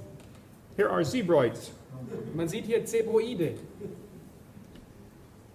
In the last 100 years, the Kentucky Derby has had an average winning speed drop from 127 to 123. Und im Kentucky Derby gab es in den 100 letzten Jahren unterschiedliche Durchschnittsgeschwindigkeiten. Von 127 Sekunden bis auf 123 Sekunden war die Durchschnittsgewinnerzeit. They have had some good times turned in the past. Sie hatten ein paar sehr gute Zeiten in der Vergangenheit. How much money do you think has been spent trying to get faster horses to win the Kentucky Derby? Was denkst du, wie viel Geld wurde hier eingesetzt, um schnellere Pferde zu züchten, die am Kentucky Derby gewinnen? How much careful selective breeding has been done? Wie viel sorgfältiges Züchten war nötig? Like millions of dollars. Ich denke, Millionen von Dollar wurden hier eingesetzt. I don't know if they reached the limit or not. Ich bin nicht sicher, ob sie das Limit oder die Grenze erreicht haben. I think they're probably getting close. Ich denke, sie kommen sehr nahe dran. If you really want to win this race, Wenn du wirklich dieses Rennen gewinnen willst, why don't you grow wings on your horse and fly around the track in 10 seconds? warum züchtest du nicht Flügel an die Pferde und gewinnst in ein paar Sekunden dieses Rennen? The point is, there are limits. Der Punkt ist, es gibt Begrenzungen. The evolutionist does not seem to understand this. Aber der Evolutionist scheint das nicht zu verstehen. Probably the cows had a common ancestor. Wahrscheinlich hatten die Kühe einen gemeinsamen Vorfahren It was a cow. und es war eine Kuh. There's a magazine to order chickens. Es gibt ein Magazin, bei dem man Hühner bestellen kann. There are 20 varieties of chickens you can order. Es gibt dort 20 verschiedene Arten von Hühnern zum Bestellen. But it says, jungle fowl are the original bird from which all varieties of chickens are derived. Und hier gibt es den roten Dschungelhahn, von dem alle anderen Varianten abgeleitet wurden. All of the chickens had a common ancestor. Alle diese Hühner hatten einen gemeinsamen Vorfahren. And guess what it was? Nun rate mal, was es war. A chicken. Ein Huhn. There are 8 kinds of bears in the world. Es gibt 8 verschiedene Bärenarten in der Welt. They might have had a common ancestor. Und sie haben wahrscheinlich einen gemeinsamen Vorfahren. A bear. Ein Bär. Broccoli, cauliflower, and cabbage all came from a common root. Brokkoli, Spinat und Cauliflower, weiß ich nicht was. Hä? Wie? Blumenkohl haben alle einen gemeinsamen Vorfahren. It was a plant. Das war eine Pflanze. That's not evolution. Das ist nicht Evolution. This is an English walnut tree grafted onto the stump of a black walnut tree. Und hier gibt es einen Walnussbaum, der auf den Stamm eines schwarzen Walnussbaums aufgepfropft wurde. There are millions of these in California. Es gibt Millionen von diesen in Kalifornien. The English walnut tree has better fruit, better nuts, Der englische Walnussbaum liefert bessere Nüsse, but the root system rots easily. aber das Wurzelsystem verfault sehr schnell. The black walnut root system is very good, Und das Wurzelsystem des schwarzen Walnussbaums ist sehr gut, but the nut is hard to crack and does not taste as good. aber die Nuss ist sehr schwer zu knacken und schmeckt auch nicht besonders gut. So they graft them together. So haben sie sie einfach zusammengepfropft. That's because they are the same kind. Das geht deswegen, weil sie von derselben Art sind. You could never grow this tree on the back of a turtle. Und du kriegst diesen Baum nie zum Wachsen auf dem Rücken einer Schildkröte. The Bible says they bring forth after their kind. Die Bibel sagt, sie bringen ihre Nachfahren vor nach ihrer Art. There are no exceptions to that. Und es gibt keine Ausnahmen für diese Regel. God said that 10 times in the first chapter. Im ersten Kapitel in der Bibel sagt Gott das 10-mal. I think he wants us to get the message. Ich denke, To get this message, to understand the meaning. okay, ich möchte, dass ihr das wirklich versteht. James Hutton wrote a book and made people doubt the earth was 6,000 years old. Ein Mann namens Hutton schrieb ein Buch und dadurch zweifelten Menschen die Tatsache an, dass die Erde 6000 Jahre alt ist. Charles Lyell wrote a book and made people doubt the flood.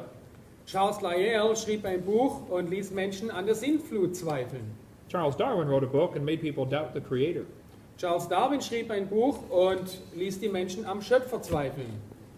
And those same 3 teachings are still in textbooks today. Und alle 3 dieser falschen Lehren stehen immer noch in den Schulbüchern heutzutage. We are still teaching students the earth is millions of years old. Wir bringen Schülern immer noch bei, die Erde ist Millionen von Jahren alt. We are still teaching them this uniformitarian idea. Und wir bringen ihnen immer noch diese uniformitarianistische Idee, dass die Gegenwart der Schlüssel zur Vergangenheit ist. That is what Lyell taught. Das ist, was Lyell lehrte. And we're still teaching them we got here by evolution. Und wir lehren ihnen, die Kinder immer noch, dass wir hier sind ohne Gott. That is what Charles Darwin taught. Und das ist, was Charles Darwin lehrte. Hitler said, let me control the textbooks, I will control the state. Hitler sagte, lass mich die Lehrbücher oder Schulbücher kontrollieren und ich werde den Staat kontrollieren. Professor Wilson from Alabama said he was a born-again Christian. Professor Wilson aus Alabama sagte, ich bin ein wiedergeborener Christ. Go ahead and read this in German. Als ich 15 war, trat ich in der südlichen Baptistenkirche ein, mit großem Eifer und Interesse an der Religion der Fundamentalisten. Ich trat mit 17 aus, als ich an die Universität von Alabama kam und von der Evolutionstheorie hörte. His first year in college destroyed his faith in the Bible. Das erste Jahr am College zerstörte seinen Glauben an die Bibel. This happens to millions of students. Und das passiert Millionen von Schülern.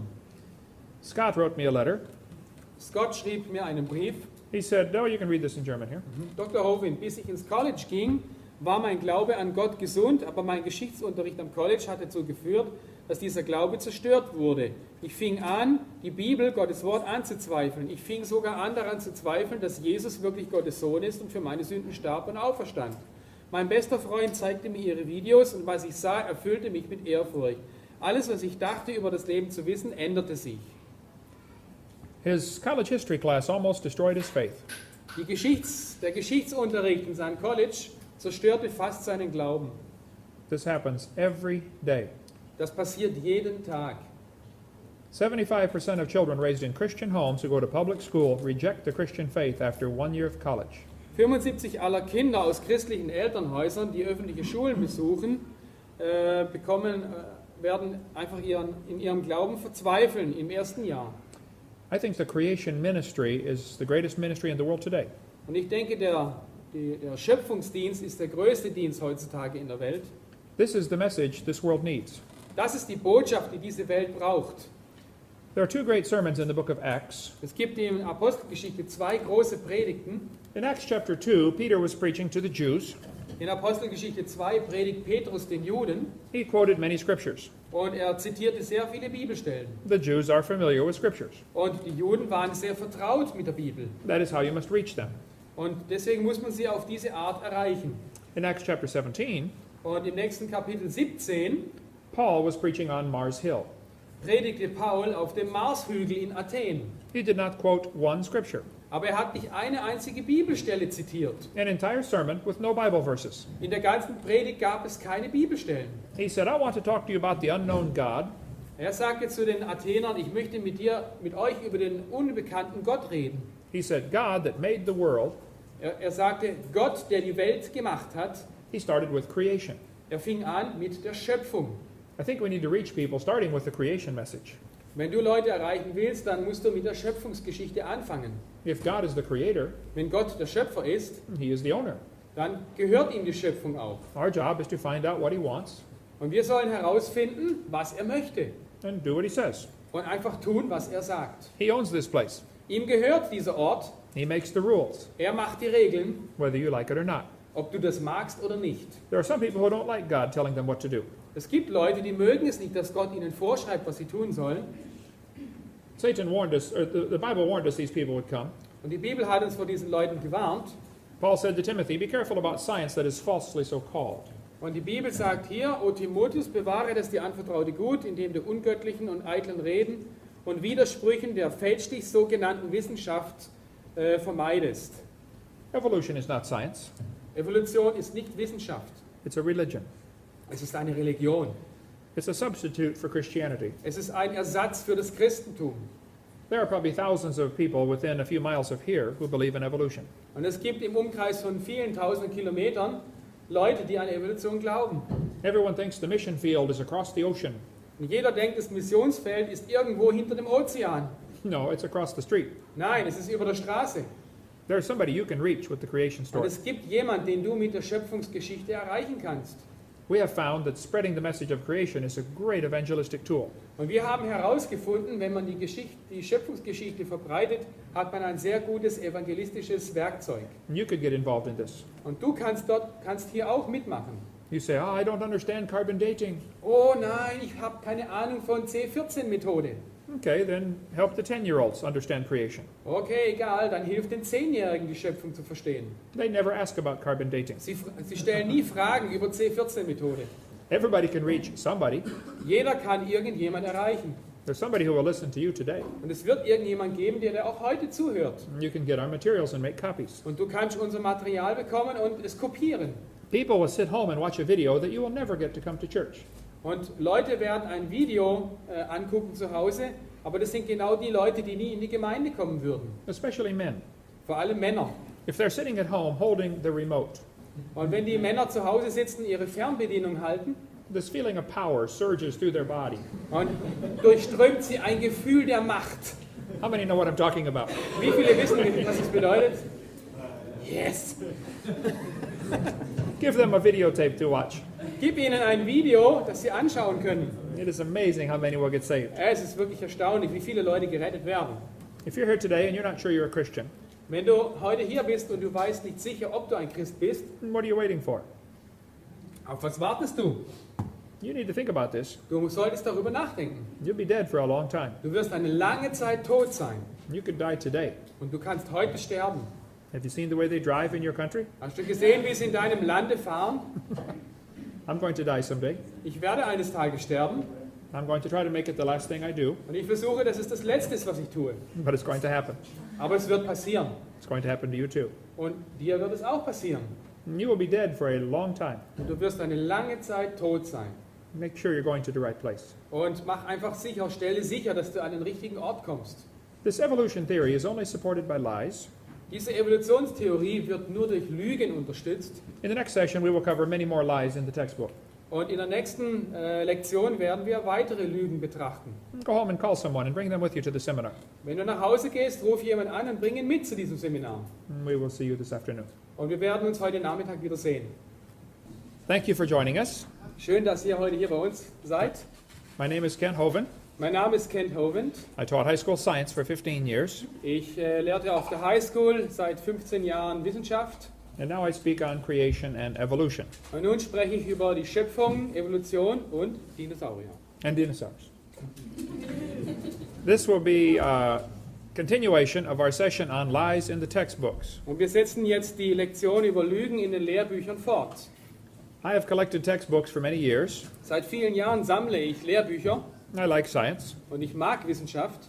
I'm concerned there are some lies in our textbooks, Und ich denke, es gibt einige Lügen in den Lehrbüchern. and I want to show you what they are. Und ich möchte dir zeigen, welche Lügen. There is no scientific evidence to support the evolution theory except known lies. Es gibt keinen wissenschaftlichen Beweis, um die Evolutionstheorie zu stützen, außer den bekannten Lügen. If real evidence exists for the theory, please show me, but don't lie to me.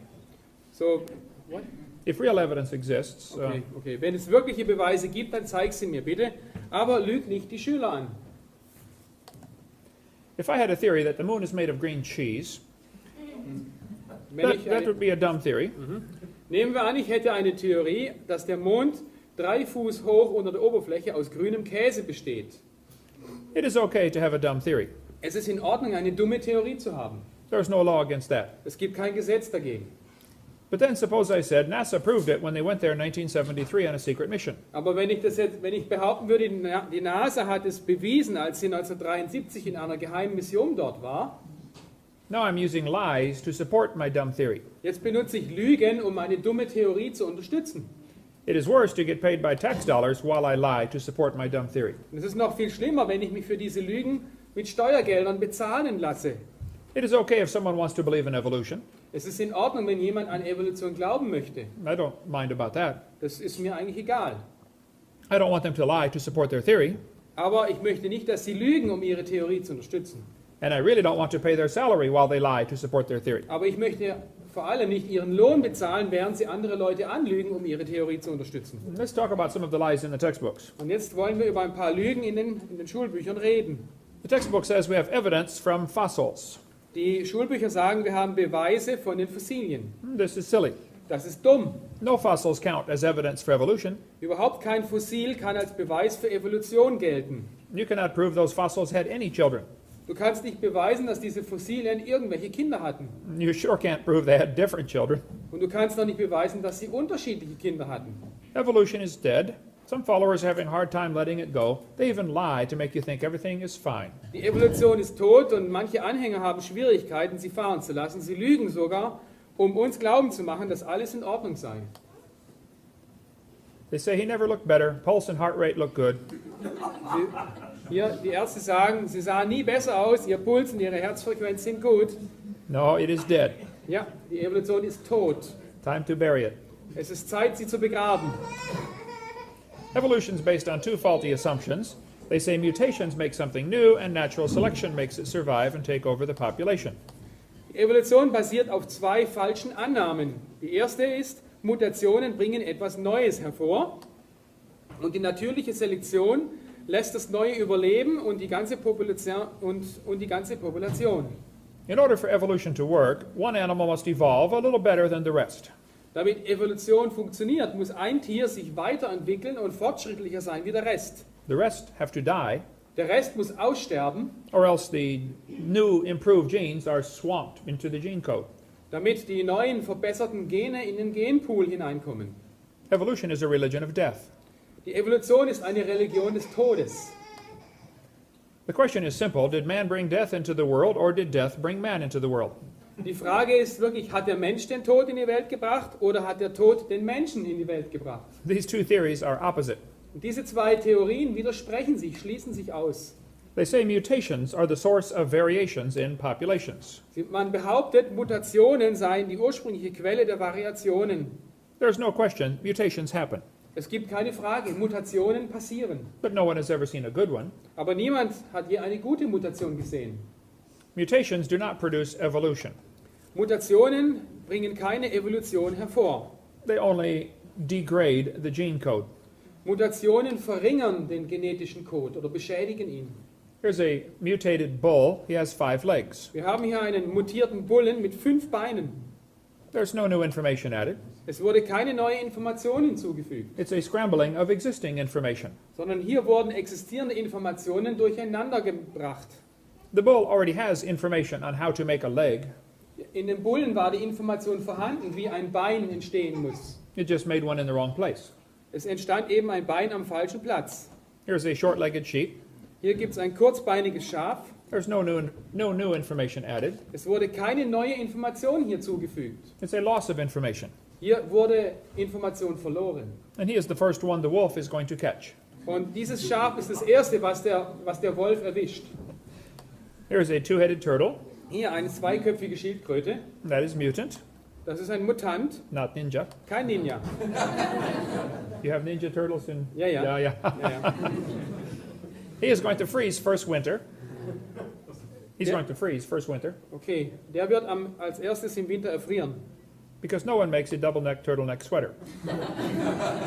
Weil niemand stellt Pullover her mit 2 Hälsen.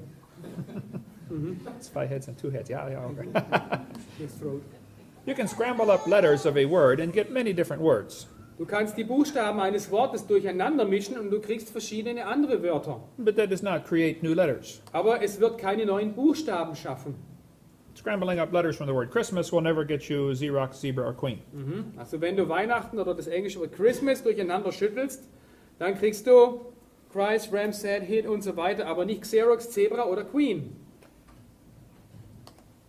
This textbook shows a mutated fly. In diesem Schulbuch wird eine mutierte Fliege gezeigt. It says normal fruit flies have 2 wings. This mutant has 4. This rare mutation, like most mutations, is harmful. Beneficial mutations are the raw material for natural selection. So, diese Fruchtfliege hätte normalerweise 2 Flügel, dieser Mutant hat aber 4. Diese seltene Mutation ist wie viele andere schädlich. Vorteilhafte Mutationen sind das Rohmaterial für natürliche Selektion. Why don't they give an example of a beneficial mutation? Warum zeigen Sie uns kein Beispiel von einer vorteilhaften Mutation? They told us about good mutations, Sie erzählen uns von guten Mutationen, but they didn't show us one. aber sie zeigen uns keine einzige. Do you know why? Weißt du warum? Nobody has ever seen one. Niemand hat jemals eine gute Mutation gesehen. One professor said, Hovind, you are lying. Und ein Professor sagte einmal zu mir, Herr Hovind, Sie lügen ja. He said, I know a good mutation. Ich kenne eine gute Mutation. He said, people in Africa that have sickle cell anemia are less likely to get malaria. Und zwar Leute in Afrika, die die sogenannte Sichelzellenanämie haben, die können keine Malaria bekommen.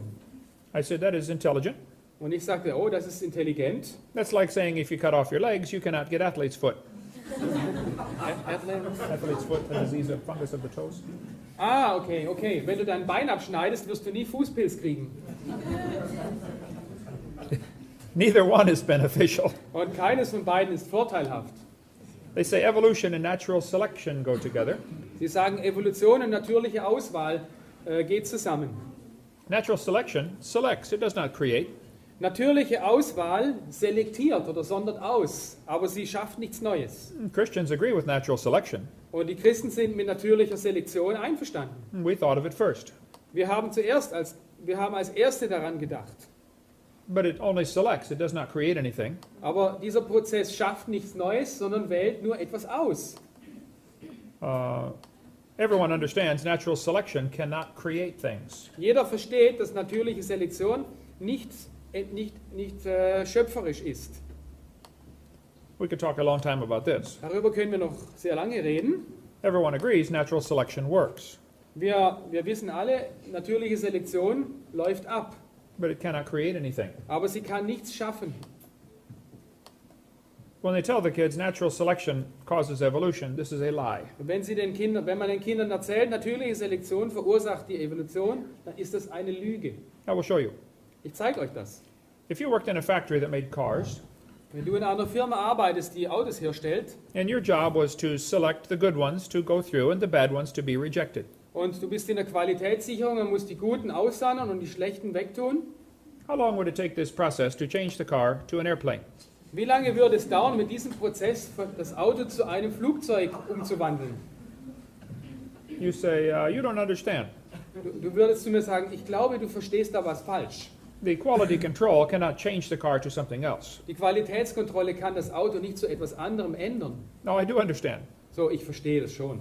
Natural selection cannot create anything. Natürliche Auswahl kann nichts Neues schaffen. It can only make sure you have a good species. Es kann nur dafür sorgen, dass du eine gute Art hast. It will not change it to something else. Aber es wird es nicht zu etwas anderem umändern. The textbook says they counted the moths on the trees. Im Schulbuch wird von diesen Motten auf den Bäumen, auf der Rinde erzählt. They said it was 95% light-colored moths and 5% black. Am Anfang waren 95% helle Motten und nur 5% dunkle Motten. Then they said they burned coal in the factories and the trees turned black. Und dann hat man in der industriellen Produktion Kohle verbrannt und die Bäume färbten sich schwarz. And now it's 5% light and 95% black. Und jetzt gibt es nur noch 5% helle Motten und 95% dunkle Motten. How many heard this story when you went to school? Und wie viele von euch haben das schon gehört in der Schule? The entire story is a lie. Die ganze Geschichte ist eine Lüge. After 40 years of watching the trees, they found 2 moths on the trees. Nach 40 Jahren Beobachtung von Bäumen haben sie 2 Motten gefunden auf den Bäumen. So they glued dead moths to the tree to take that picture for your textbook. Und um dieses Bild zu kriegen für das Schulbuch, haben sie tote Motten auf die Bäume geklebt. They only found 2 moths in 40 years. In 40 Jahren haben sie eigentlich nur 2 Motten gefunden. What is 95% of 2? Was ist 95% von 2? It's a lie. Das ist eine Lüge. Take that page out of the book. Reiß diese Seite aus dem Buch raus. But they still teach this in textbooks all over the world. Aber diese Lüge wird immer noch in den Schulbüchern gelehrt, in der ganzen Welt. Here they are teaching this at a zoo. Hier wird das sogar in einem Zoo gelehrt. Why would a zoo teach evolution? Warum sollte ein Zoo Evolution lehren? The tax-funded institutions like zoos and museums and schools are always teaching evolution. Alle diese Institute, Tax-funded institutions like okay, zoos. alle diese steuerfinanzierten Institute lehren Evolution. This is a good book for more information on the peppered moth story. Hier gibt es ein gutes Buch, hier kriegt man mehr Informationen über diese Mottengeschichte. They talk about survival of the fittest, but this does not explain arrival of the fittest. Okay, man sagt immer, der Stärkste überlebt, aber das erklärt nicht das Erscheinen des am besten Angepassten. And survival of the fittest is a tautology, a sentence that means nothing. Okay, und dieser Satz, der Stärkere überlebt, ist ein Satz ohne jegliche Bedeutung. If you ask them, why did it survive? Wenn du fragst, warum hat es überlebt? Say, because it's the fittest. Weil es am besten angepasst ist. Well, how do you know it's the fittest? Ja, aber woher weißt du, dass es das am besten angepasste ist? Because it survived. Weil es überlebte. How else can you tell? So, was anderes kannst du sagen? Circular reasoning. It's not always survival of the fittest. Es ist nicht immer das Überleben des am besten Angepassten. If a whale goes through a school of fish and eats 80% of them, Wenn ein Wal durch eine Schule Fische schwimmt und 80% von ihnen frisst, it is not survival of the fittest. ist das nicht das Überleben des am besten Angepassten. It is survival of the luckiest. Es ist das Überleben, es überlebt der am meisten Glück hat. That's what really happens in nature. Das ist, was in der Natur wirklich abläuft. Some people make good observations and still come to the wrong conclusions. Manche Leute machen gute Beobachtungen und kommen jedoch zu falschen Schlussfolgerungen. One day some scientists were going to see how far a frog could jump. Und Wissenschaftler wollten einmal wissen, wie weit kann ein Frosch springen. They put a big frog on the ground and said, "Jump, frog, jump." Und sie haben einen großen Frosch auf den Boden gesetzt und gesagt, Frosch, spring! The frog jumped 80 inches. Und der Frosch, der sprang 80 Zoll weit. They brought him back and cut off one leg Sie haben ihn zurückgeholt und einen Fuß abgeschnitten and said, "Jump, frog, jump." und gesagt, Frosch, spring, spring. He jumped 70 inches. Und er sprang 70 Zoll. They brought him back, cut off another leg, Sie haben ihn zurückgeholt, noch ein Bein abgeschnitten and said, jump, frog, jump. und gesagt, Frosch, spring, spring. He jumped 60 inches. Und er sprang 60 Zoll weit. They brought him back, cut off another leg, Sie haben ihn zurückgeholt, noch einen Fuß abgeschnitten and said, jump, frog, jump. und gesagt, Frosch, spring, spring. He jumped 50 inches. Und er sprang 50 Zoll weit. They brought him back, cut off his last leg, Und sie holten ihn zurück und schnitten sein letztes Bein ab and said, jump, frog, und jump. sagten, Frosch, spring, spring. They expected he might go maybe 40. Sie haben 50 Zoll erwartet, Actual jump was 0. aber er sprang überhaupt nicht mehr. The frog did not move. So, der Frosch hat sich nicht bewegt. They yelled louder, jump, frog, jump. Sie haben lauter geschrien, Frosch, spring, spring, spring. The frog did not move. Aber der Frosch bewegte sich nicht. The scientists were confused. Und die Wissenschaftler waren wirklich verwirrt. They tried the experiment again. Sie haben das Experiment wiederholt New frog. mit einem neuen Frosch They got the same results. und sie kamen zum selben Ergebnis. So the scientists looked at their data. So, die Wissenschaftler haben dann ihre Daten angeschaut. They said the frog jumped less as the legs were removed. Der Frosch springt immer weniger weit, je mehr Beine entfernt werden. They said, but we must conclude that a frog with no legs goes deaf. So, deswegen müssen wir schließen, ein Frosch ohne Beine ist taub.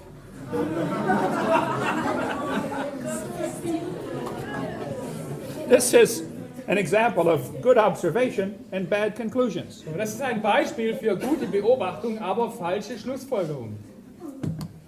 That's what happened with the fruit flies. Okay, genau das gleiche passiert mit den Fruchtfliegen. They put the flies in the laboratory and mutated them with radiation and microwaves. Gut, sie haben diese Fruchtfliegen im Labor mutieren lassen durch Bestrahlung und Radiowellen. They got flies with curled wings. Und sie bekamen also Fliegen mit gelockten Flügeln. They fly around. Und sie flogen immer im Kreis rum, Could not go anywhere. They got aber flies kamen nirgendwo an. They got flies with no wings. Dann hatten sie Fliegen ohne Flügel. It's not a fly, it's a crawl. So, das war keine Fliege, das war ein Kriecher.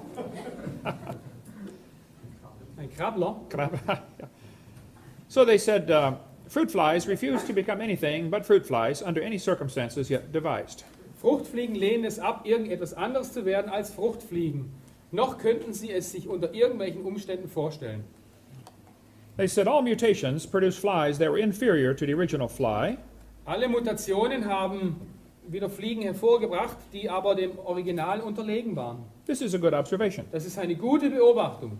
Then they said fruit flies must have evolved as far as they can go. Und dann haben sie gesagt, ja, die Fruchtfliegen, die haben sich wahrscheinlich so weit entwickelt, wie es überhaupt geht. That's a bad conclusion. Und das ist eine schlechte Schlussfolgerung. Maybe you should conclude that God made them right to begin with. Du solltest vielleicht sagen, Gott hat sie am Anfang genau richtig gemacht. All you are doing is hurting them in your laboratory. Und alles, was du getan hast, du hast sie in deinem Labor verletzt. Jump, frog, jump. Ja, spring, Frosch, spring. Then they tell the students to think critically. Dann hat man den Schülern beigebracht, ihr müsst kritisch denken. They say, do you think humans are still evolving?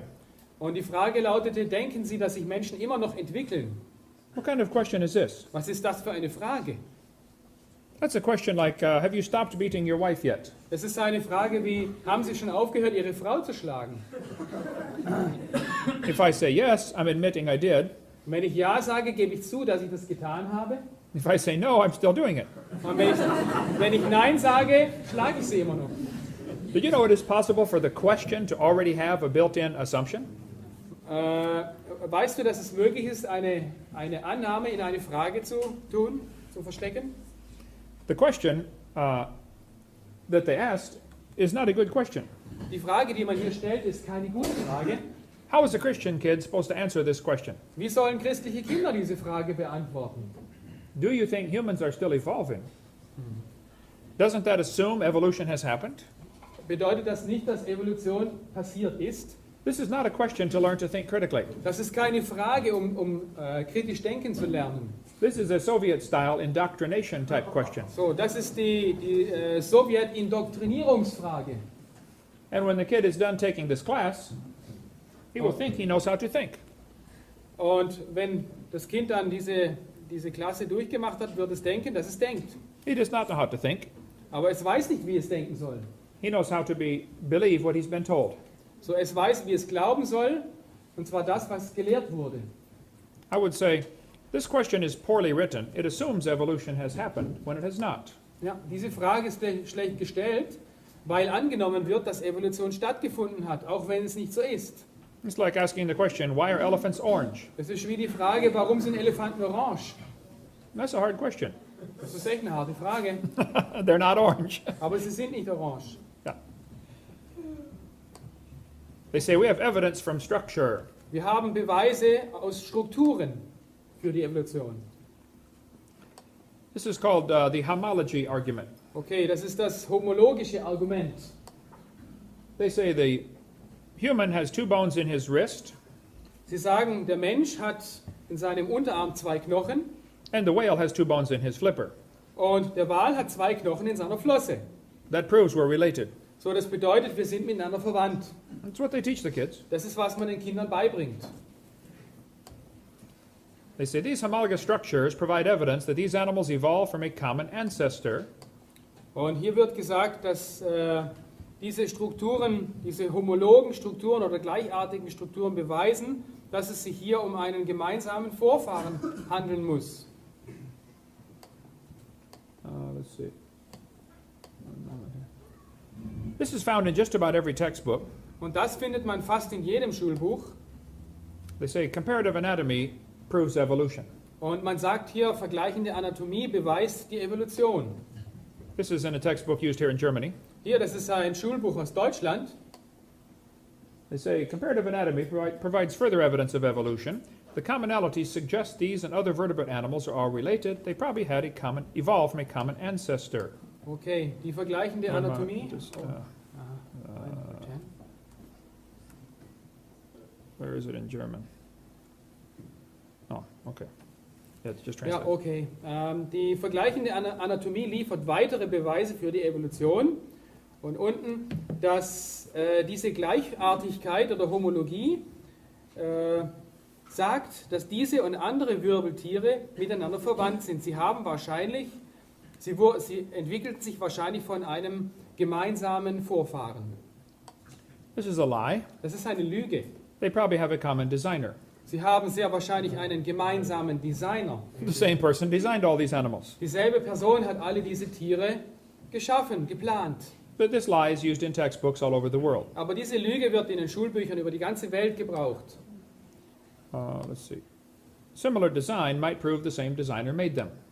Ähnlicher Entwurf ist ein Beweis dafür, oder kann ein Beweis dafür sein, dass es sich hier um denselben Designer handelt.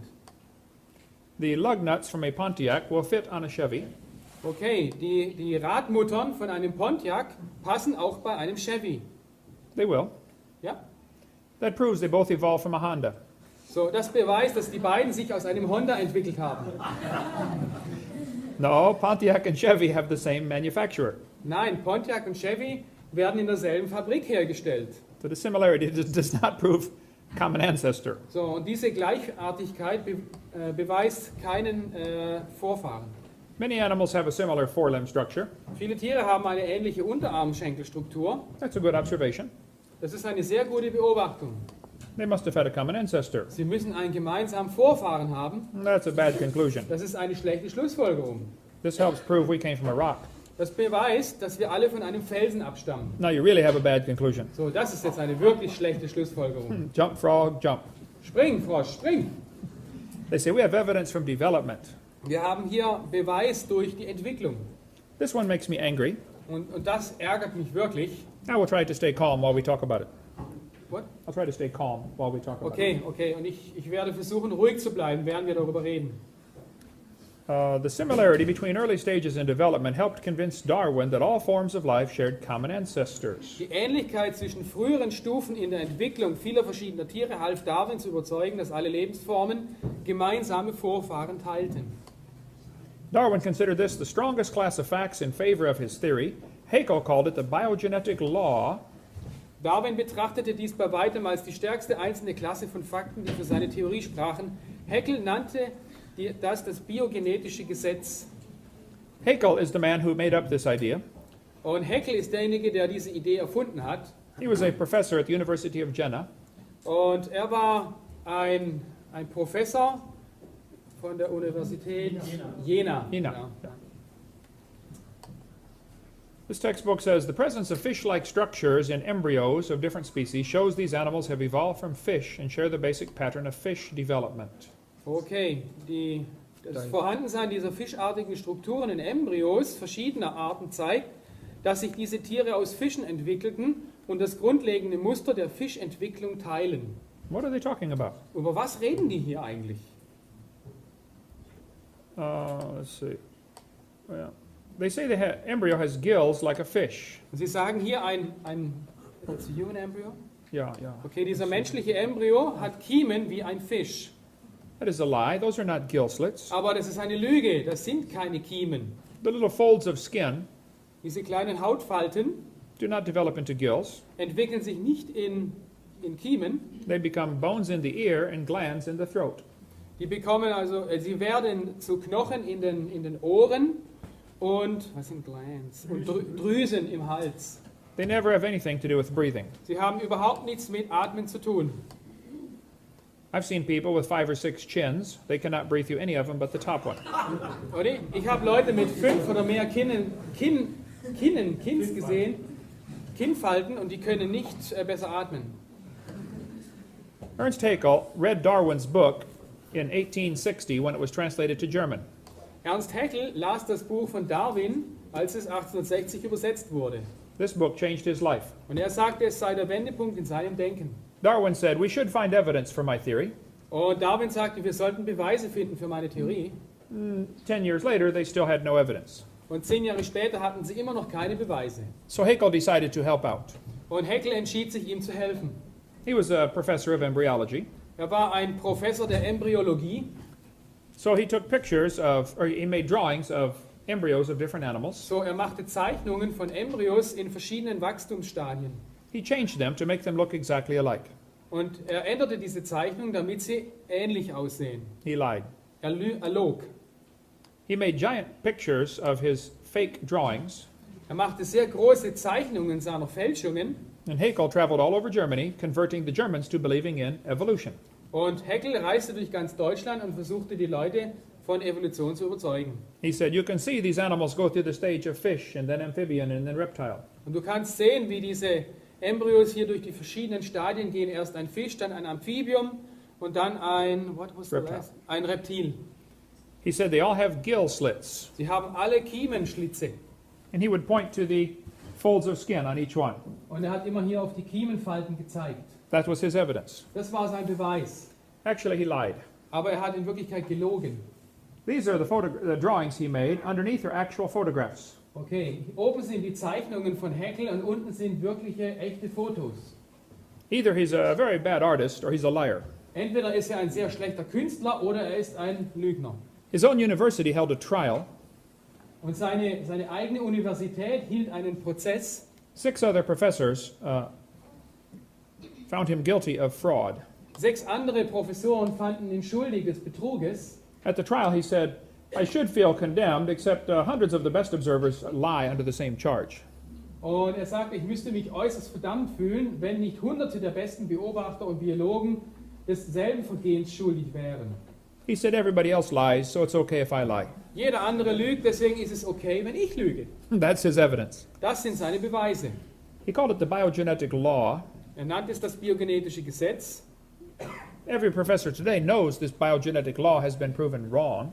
Und jeder Professor heute weiß, dass dieses Gesetz als falsch bewiesen wurde. But they are still teaching it in the textbooks. Aber dieses Gesetz ist immer noch in den Schulbüchern. It's been proven wrong since 1875. 1874 wurde diese Sache als Fälschung entlarvt. They are still using Haeckel's exact drawings in my town, in Pensacola. Sogar in meiner Stadt in Pensacola werden noch die Originalzeichnungen von Haeckel benutzt. I know it takes a while for textbooks to get up to date. Ich weiß, es dauert eine Weile, bis so ein Schulbuch up to date ist, neuesten Stand.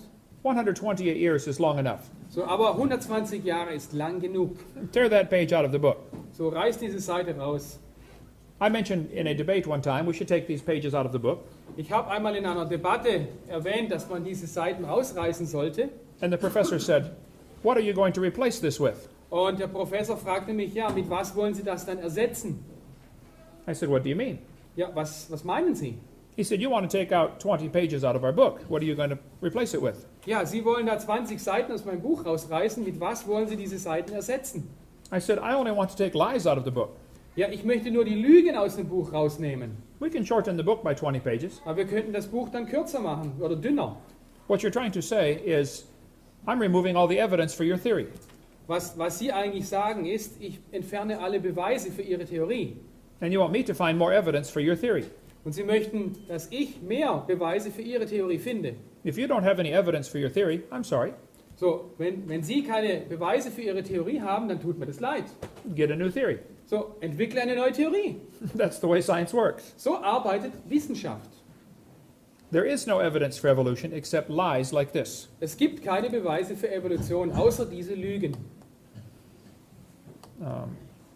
They are still teaching this lie in textbooks all over the world. Und diese Lüge wird überall in der ganzen Welt immer noch in Schulbüchern verbreitet. Darwin predicted they would find evidence for his theory. Darwin sagte voraus, dass man Beweise für seine Theorie finden würde. Haeckel faked the drawings in 1869. Und Haeckel fälschte seine Zeichnungen 1870. It was proven wrong in 1875, Er wurde 1857 des Betruges überführt. but it's still in textbooks. Aber diese Lüge ist immer noch in den Schulbüchern. All over the world, it is still in textbooks. Immer noch, überall in der ganzen Welt. Why are they teaching this more than 100 years after it was proven wrong? Warum wird das gelehrt immer noch, mehr als 100 Jahre nachdem es als falsch entlarvt wurde? I have never seen a country that does not teach this. Ich habe noch kein Land gesehen, wo das nicht gelehrt wird. This is a textbook for junior high, 7th, 8th grade. Okay, das ist ein Schulbuch für Siebtklässler. It says the similarities provide evidence that these three animals evolved from a common ancestor. Diese Ähnlichkeiten liefern den Beweis, dass diese drei Tiere sich aus einem gemeinsamen Vorfahren entwickelten. This is a lie. Das ist eine Lüge. Here's a book used here in Germany, Hier, ein Lehrbuch aus Oldenburg. using Haeckel's fake drawings. Und hier sind Haeckels gefälschte Zeichnungen. Proven wrong 128 years ago. Als falsch entlarvt vor 120 Jahren. I think German textbooks should be accurate. Ich habe gedacht, die deutschen Schulbücher sind korrekt. You can build some very amazing cars. Also ihr könnt wirklich tolle Autos bauen. Why don't you get some good textbooks? Warum habt ihr nicht gute Schulbücher? Amen. It's in textbooks everywhere. Überall ist es in den Schulbüchern. They still teach this lie. Immer noch wird diese Lüge verbreitet. I think I know why. Und ich weiß auch warum.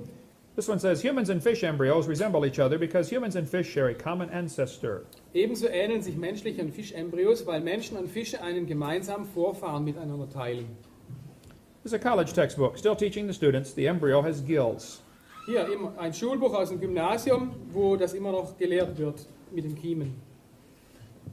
This one shows a picture of a 5 to 6 week embryo, Dieses Bild zeigt einen 5 bis 6 Wochen alten Embryo.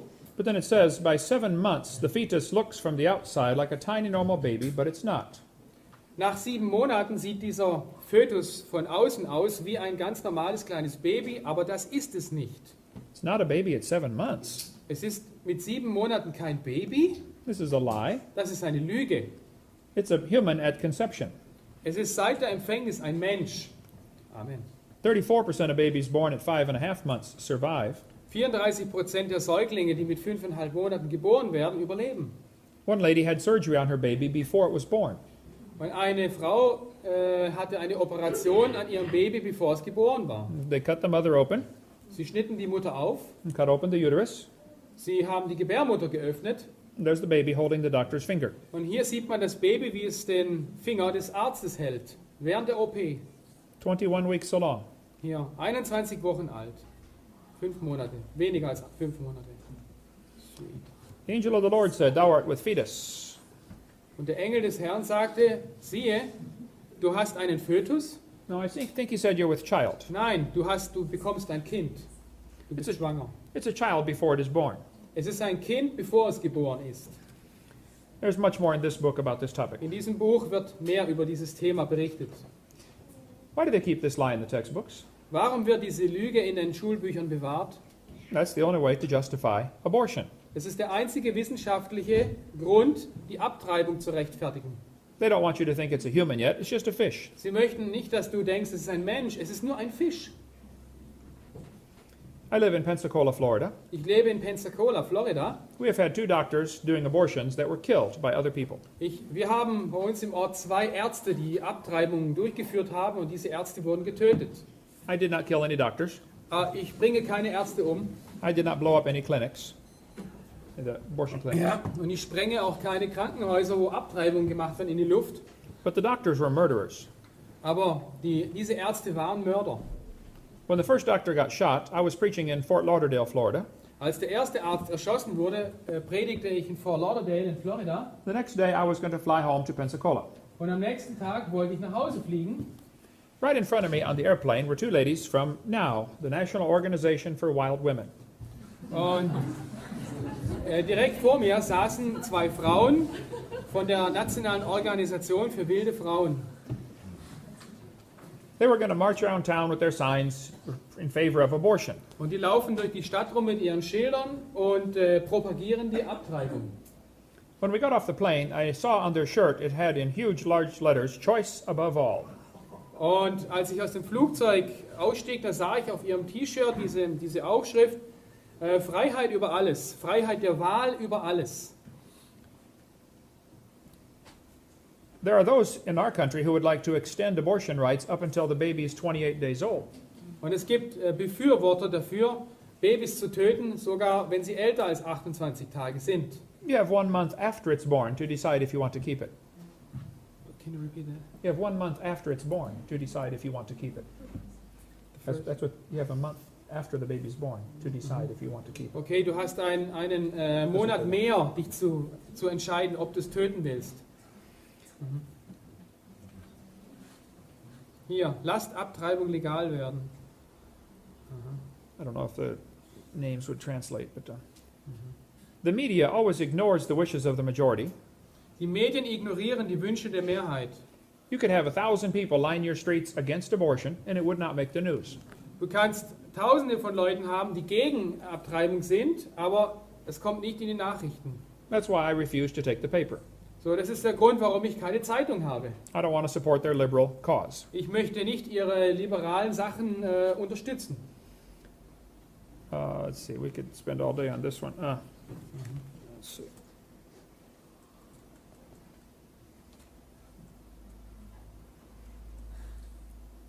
Here's the logic they use to justify abortion. Und hier sind die Gründe, um Abtreibung zu rechtfertigen. They'll say it's not human. Sie sagen, es ist kein Mensch.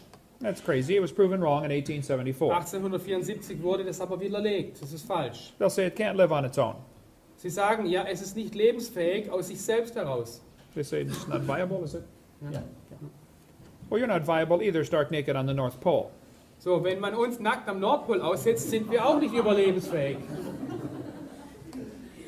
I know kids that are 25 that still can't live on their own. They borrow money from dad. Ja, ich kenne Kinder, die sind mit 25 immer noch nicht erwachsen und brauchen Geld vom Vater. Should we shoot them too? Sollen wir sie erschießen? They'll say, the child may be unwanted. Es könnte sein, das Baby ist ein ungewolltes Kind. There are kids already born that are unwanted. So, es werden Kinder geboren, die ungewollt sind. My parents moved 4 times when I was growing up, Und meine Eltern sind seit meiner Geburt 4-mal umgezogen. but I found them every time. Aber ich habe sie immer wieder gefunden. They'll say the baby may be from rape or incest. Oder sie sagen, das Kind entstand durch eine Vergewaltigung. Well, then kill the rapist, not the baby. So, dann töte doch den Vergewaltiger und nicht das Baby.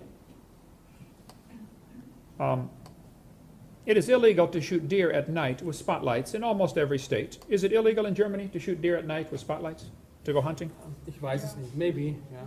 Ja. Yeah? Es ist nahezu in jedem Bundesstaat illegal, Hirsche nachts mit Suchscheinwerfern zu jagen. Man muss den Hirschen eine faire Chance geben. Yeah, you have to give it a fair chance. Ja. Why don't you pass a law in Germany that says when a woman goes for an abortion, they will have a lottery to decide who dies. Wir sollten ein Gesetz haben in Deutschland, wenn eine Frau zur Abtreibungsklinik geht, dann sollte man eine Lottoziehung durchführen. One marble in the lottery will say baby, one for mother, one for father, one for doctor, and one for governor. Und eine Kugel in dieser Auswahl sollte also für das Baby sein, die andere für die Mutter, die andere für den Vater, die andere für den Arzt und die andere für den Gouverneur oder Landespräsidenten. And many for the last president, yeah. Und dann noch eine Kugel für den US-Präsidenten. Oder Let's give Bundeskanzler. the baby a chance. So, wir sollten dem Baby eine Chance geben.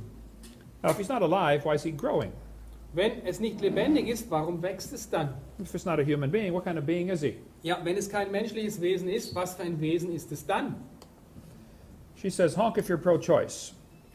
It's easy for her to be pro-choice. She's already been born. Sie ist für Abtreibung und das ist natürlich sehr leicht für sie. Sie ist ja schon geboren. Everybody who ever voted for abortion has already been born. So, und jeder, der jemals für Abtreibung gestimmt hat, war schon geboren. They say abortion's legal. Ein anderer Grund ist, dass Abtreibung gesetzlich legal ist. That doesn't make it right. Aber deswegen ist es noch lange nicht richtig. In 1936, the German Supreme Court declared Jews are not persons. 1936 erklärte das deutsche oberste Gericht, dass Juden keine Personen sind. That was the Supreme Court decision that said it's okay to kill Jews. So, das war der oberste Gerichtshof, der sagte, dass es in Ordnung ist, Juden zu töten. You cannot understand what happened here in Germany unless you see how evolution theory tied in. Und du verstehst nicht, was hier in Deutschland passiert ist, bevor du merkst, wie Evolution oder welche Rolle Evolution in dieser Sache spielt. Hitler said the Germans were the superior race that deserved to rule the world. Und Hitler glaubte, die Deutschen seien die überlegene Rasse, die es verdiente, die Welt zu regieren. He said the Führer consistently sought to make the practice of Germany conform to the theory of evolution. Der deutsche Führer hat beständig danach getrachtet, die deutsche Praxis der Evolutionstheorie konform zu machen. Anyone who studies Hitler will understand this. Und jeder, der das Leben Hitlers studiert, wird das verstehen. Hitler said, if you want these criminals, I will send them to you on luxury ships. Hitler sagte, ich kann nur hoffen und erwarten, dass der Rest der Welt, der so große Sympathie für diese Kriminellen empfindet, letztendlich großzügig genug sein wird, diese Sympathie in praktische Hilfe umzumünzen. Wir unsererseits sind bereit, alle diese Kriminellen diesen Ländern zur Verfügung zu stellen, sogar auf Luxusschiffen. President Roosevelt refused to let them come to America. Und Präsident Roosevelt weigerte sich, diese Leute ins Land aufzunehmen. There was just as much racism in my country. Es gibt genauso viel Rassismus in meinem Land. In Hitler's book, you can see his evolutionary thinking. In Hitlers Buch kann man sein evolutionistisches Denken Just read sehen. Ja. Go ahead. I told it. The whole thing? Oh, okay. Hitler thought it was the duty of the strong to trample the weak. Hitler dachte, es sei die Pflicht des Starken, den Schwachen niederzutrampeln. He said, I have the right to exterminate an inferior race that breed like the vermin. Ich habe das Recht, sagte er, eine unterlegene Rasse auszulöschen, die sich wie das Ungeziefer vermehrt. He said, biological evolution is the best weapon against traditional religion. Er sagte, der Gedanke der biologischen Evolution ist die überzeugendste Waffe gegen die traditionelle Religion. Hitler was against traditional religion. Hitler war ein Feind der traditionellen Religion. He said, no more than nature desires the mating of a stronger with weaker individuals, even less does she desire the blending of a higher with a lower race. He talked about mingling of Aryan blood with lower peoples. So wie die Natur das Paaren der Schwächeren mit den stärkeren Individuen nicht wünscht, genauso wenig wünscht sie das Mischen einer höheren mit einer niedrigeren Rasse. Historische Erfahrung bietet zahllose Beweise davon. Sie zeigt mit erschreckender Klarheit, dass das Resultat mit jedem Mischen arischen Blutes mit dem von niedrigen Völkern das Ende des zivilisierten Volkes war. Who is the Aryan race? Ja, wer ist diese arische Rasse? Hitler thought the blonde-haired, blue-eyed Norwegian were close to pure Aryan. Hitler dachte, dass die nordischen, blonden, blauäugigen der arischen Rasse sehr nahe kommen. Ja, blonde-haired, blue-eyed Norwegian, voor de store til i dag. Ja. Er ist Norweger, blond und blauäugig. He thought the Germans were mostly Aryan. Er dachte, die Deutschen sind hauptsächlich arisch. The Mediterranean, slightly Aryan. Die Leute am Mittelmeer sind etwas arisch The Slavic races, half Aryan, half ape. und die slawischen Völker seien fast halb Arier und halb Affe Oriental, mostly ape. und die Orientalen seien fast überwiegend Affe. Black Africans, mostly ape. Die Schwarzafrikaner seien überwiegend ein Affe And Jews, close to pure ape. und die Juden seien ein reiner Affe. That's the list Hitler was going off of. Und das war die Liste von Hitler, nach der er sich richtete. Hitler killed the Jews to try to speed up the evolution process. Und Hitler brachte die Juden um den evolutionären Prozess zu beschleunigen. He thought he was eliminating the inferiors. Und er dachte, er würde so die Schwächeren ausrotten.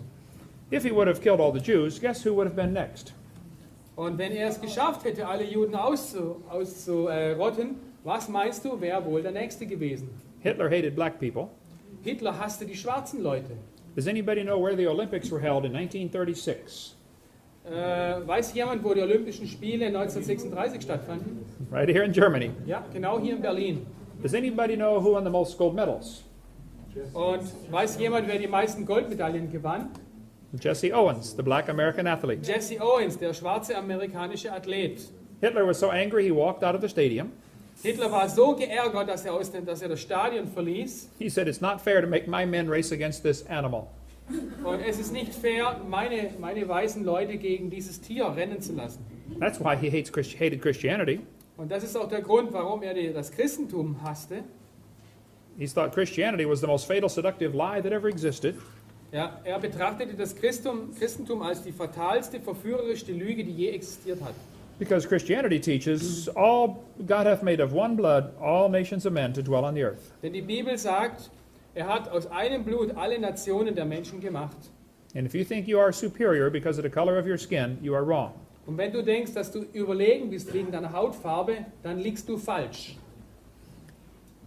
At the Nuremberg trial, the people said, "We did nothing illegal, we were just obeying orders." Bei den Nürnberger Prozessen sagten die Leute von Hitler, dass sie nur Befehle befolgten und nichts Illegales taten. But they were still found guilty, weren't they? Aber sie wurden trotzdem schuldig gesprochen. There is a higher law than Germany's law. Es gibt ein höheres Gesetz als das deutsche Gesetz. It's God's law. Es ist Gottes Gesetz. My Supreme Court in 1973 said the word person does not include the unborn. Und das oberste Gericht in Amerika sagte, das Wort Person, wie es im 14. Artikel gebraucht wird, enthält nicht die Ungeborenen. That is the decision that has allowed abortions in America. Und das ist die Entscheidung, die die Abtreibung legalisiert hat. Only 25,000 died in the American Revolution. Im amerikanischen Bürgerkrieg starben 25, Moment, ist nicht in der Revolution, starben 25.000 Leute. During World War II, 400,000 Americans died. Im Zweiten Weltkrieg starben 407.000 Amerikaner. We've now had 40 million die by abortion. Aber jetzt sterben 40 Millionen Leute in den USA durch Abtreibung. 1,000 million worldwide have been Fast killed. 1 Million Menschen weltweit sterben durch Abtreibung. In War 1 Milliarde, ja? Habe ich 1 Million gesagt? Okay, gut, jemand hat aufgepasst. September 11th, 2001, 3,000 Americans were killed by terrorists. Am 11. September 2001 wurden ca. 3.000 Amerikaner von Terroristen getötet. We have spent millions of dollars trying to hunt them down and kill them. Und wir haben Milliarden von Dollar ausgegeben, um diese Terroristen zu jagen und zu töten. But something else happened on September 11th you never hear about. Aber es geschah noch etwas anderes, von dem du nichts gehört hast. That very same day, Am selben Tag 4,500 Americans were killed by abortionists. Am selben Tag wurden ungefähr 4.500 Amerikaner durch Abtreibung getötet. Nobody said a word. Aber niemand hat ein Wort gesagt. We could spend a long time talking about this topic. Aber wir können noch viel Zeit mit diesem Thema verbringen. We better cover this. Margaret Sanger started a group called Planned Parenthood. Margaret Sanger gründete eine Gruppe, die Gruppe der geplanten Elternschaft.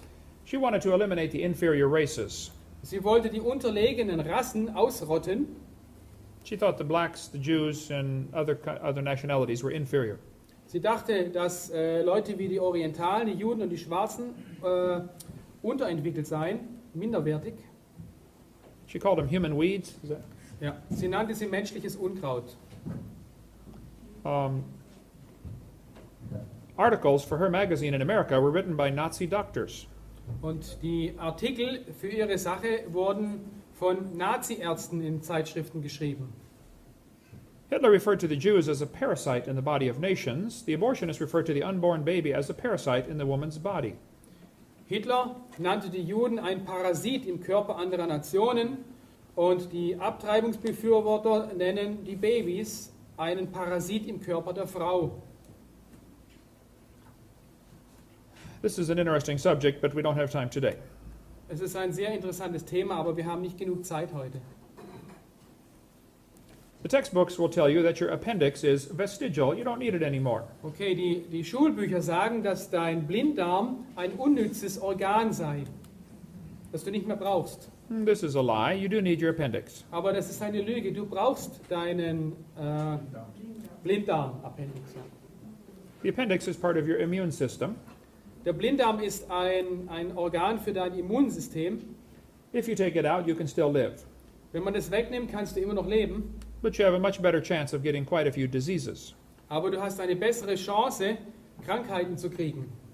Just because you can live without something does not mean you don't need it. Nur weil du ohne etwas leben kannst, heißt es nicht, dass du es nicht brauchst. You can live without both your legs and both your arms and both your eyes. Du kannst ohne deine beiden Beine, deine beiden Arme und ohne deine beiden Augen leben. It doesn't mean you don't need them. Das bedeutet nicht, dass du sie nicht brauchst. They say the whale has a vestigial pelvis. Und man behauptet, der Wal enthält ein verkümmertes Becken. This is silly. Aber das ist Unsinn. Dumm. These people teach that the cow evolved to the whale. Und diese Leute hier lehren, dass sich die Kuh zum Wal entwickelt hat. Only have to make a few changes. Man muss nur ein paar Veränderungen machen. This one says whales have a vestigial pelvis and leg bone that serve no purpose. Sie sagen, Wale haben rudimentäre oder unnütze Becken und Beinknochen, die keine Aufgabe erfüllen. It says they have hind limb bones that have no function. Sie haben Hinterbeinknochen, die keine Funktion mehr haben. Just imagine whales walking around. It's true. Stell dir vor, Wale würden herumlaufen, es ist wahr. These are the bones they're talking about right there. Das sind die Knochen, um die es hier geht. Just imagine the whale walking around. Stell dir mal vor, so ein Wal müsste rumlaufen. These bones are found in nearly all large whales. Diese Knochen werden in fast allen Walen gefunden. This is not a vestigial pelvis, Es ist kein unnützes Becken. but the textbooks teach it's a vestigial pelvis. Aber die Lehrbücher sagen, es ist ein Becken ohne Funktion. It says the whale's pelvis is evidence of its evolution from four-legged land-dwelling mammals. Und diese Beckenknochen sind der Beweis für die Evolution von einem vierfüßigen Tier. This is a lie. Das ist eine Lüge. Those bones are special bones that muscles attach to. Diese Knochen sind ganz besondere Knochen, an denen bestimmte Muskeln befestigt sind. And without those bones and those muscles, the whales cannot reproduce. Und ohne diese Knochen und Muskeln können sich die Wale nicht fortpflanzen. This has nothing to do with walking on land. Das hat nichts mit dem Laufen auf dem Land zu tun. It has to do with getting baby whales. Es hat etwas mit Babywal bekommen zu tun.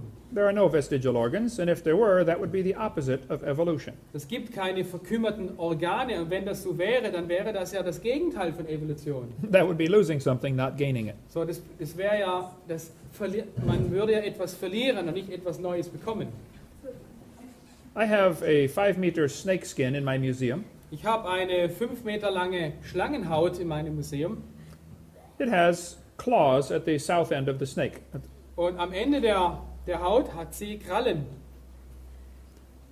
Very tiny claws attached to a small bone. Hier sehr, sehr kleine Krallen, die mit einem Knochen verbunden sind.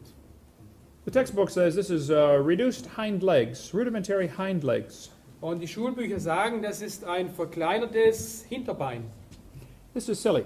Aber das ist dumm. Those are not reduced hind legs. Das sind keine verkümmerten Hinterbeine. The claws are used in mating. Diese Klauen werden von der Schlange gebraucht, The snake does not have any arms. wenn sie sich fortpflanzt. He cannot talk. Sie hat keine Arme, sie kann nicht sprechen He cannot say, scoot over, please. und sie kann nicht sagen, rück mal näher. This has nothing to do with walking on land. Es hat überhaupt nichts mit Fortbewegen auf dem Land zu tun, It has to do with getting baby snakes. sondern es hat etwas damit zu tun, Babyschlangen zu zeugen. So the people that are writing this are ignorant about snake anatomy. So, die Leute, die so etwas schreiben, kennen sich nicht aus mit der Anatomie der Schlangen. or they're lying to your kids. Oder sie lügen eure Kinder an. That page should be torn out of the book. Diese Seite sollte aus dem Buch herausgerissen werden. This textbook says humans have a tailbone that is of no apparent use. Dieses Buch sagt, die Menschen haben einen Schwanzknochen am Ende der Wirbelsäule, der keinen augenscheinlichen Zweck erfüllt. I was in a debate with an atheist one time. Ich habe einmal eine Debatte mit einem Atheisten geführt. He said, I have proof for evolution. Ich habe Beweise für Evolution. Humans have a tailbone they do not need. Die Menschen haben einen Schwanzknochen, den sie nicht mehr brauchen. I said, Mr. Patterson, I taught biology and anatomy. Und ich habe gesagt, also Mr. Patterson, ich habe Anatomie und Biologie gelehrt. I know there are 9 small muscles that attach to the tailbone. Und ich weiß, dass es 9 kleine Muskeln gibt, die an diesem Schwanzknochen befestigt sind. Without this, there are some important things you cannot do. Und ohne diese Muskeln und Knochen gibt es einige wichtige Dinge, die du nicht mehr machen kannst.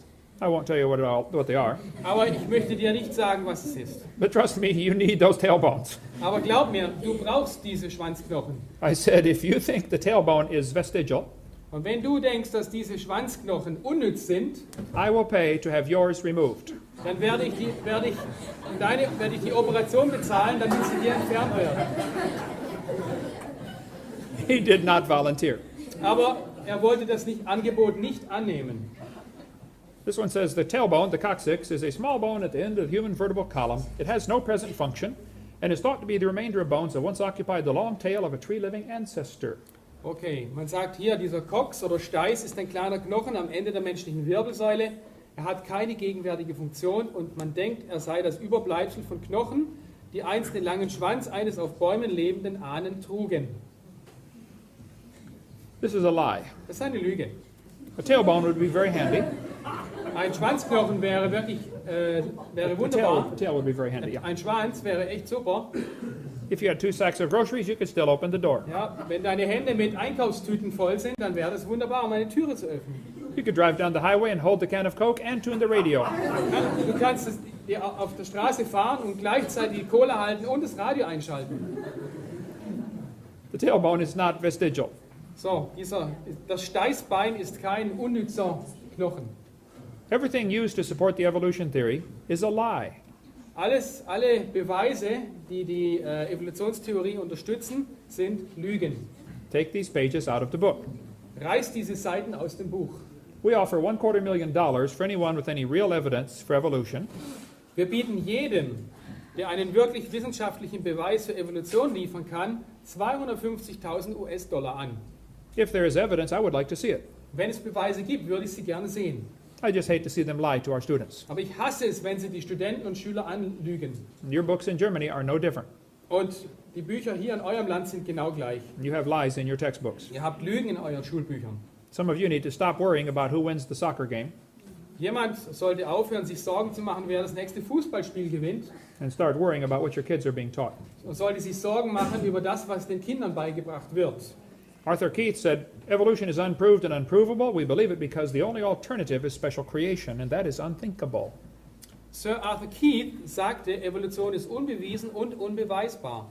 Wir glauben es nur, weil die einzige Alternative spezielle Schöpfung ist, und das ist undenkbar. They just don't want to believe in creation. Er will einfach nicht an Schöpfung glauben. Satan is a liar. Satan ist ein Lügner He is using these lies to draw people away from the truth, und er benutzt diese Lügen, um die Leute von der Wahrheit wegzulocken, and many millions go to hell. und viele Millionen gehen in die Hölle.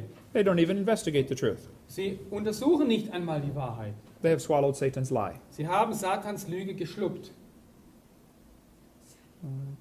The Bible says God is not a man that he should lie. Gott ist kein Mensch, dass er lüge. The Bible says God cannot lie. Und die Bibel sagt, Gott kann nicht lügen.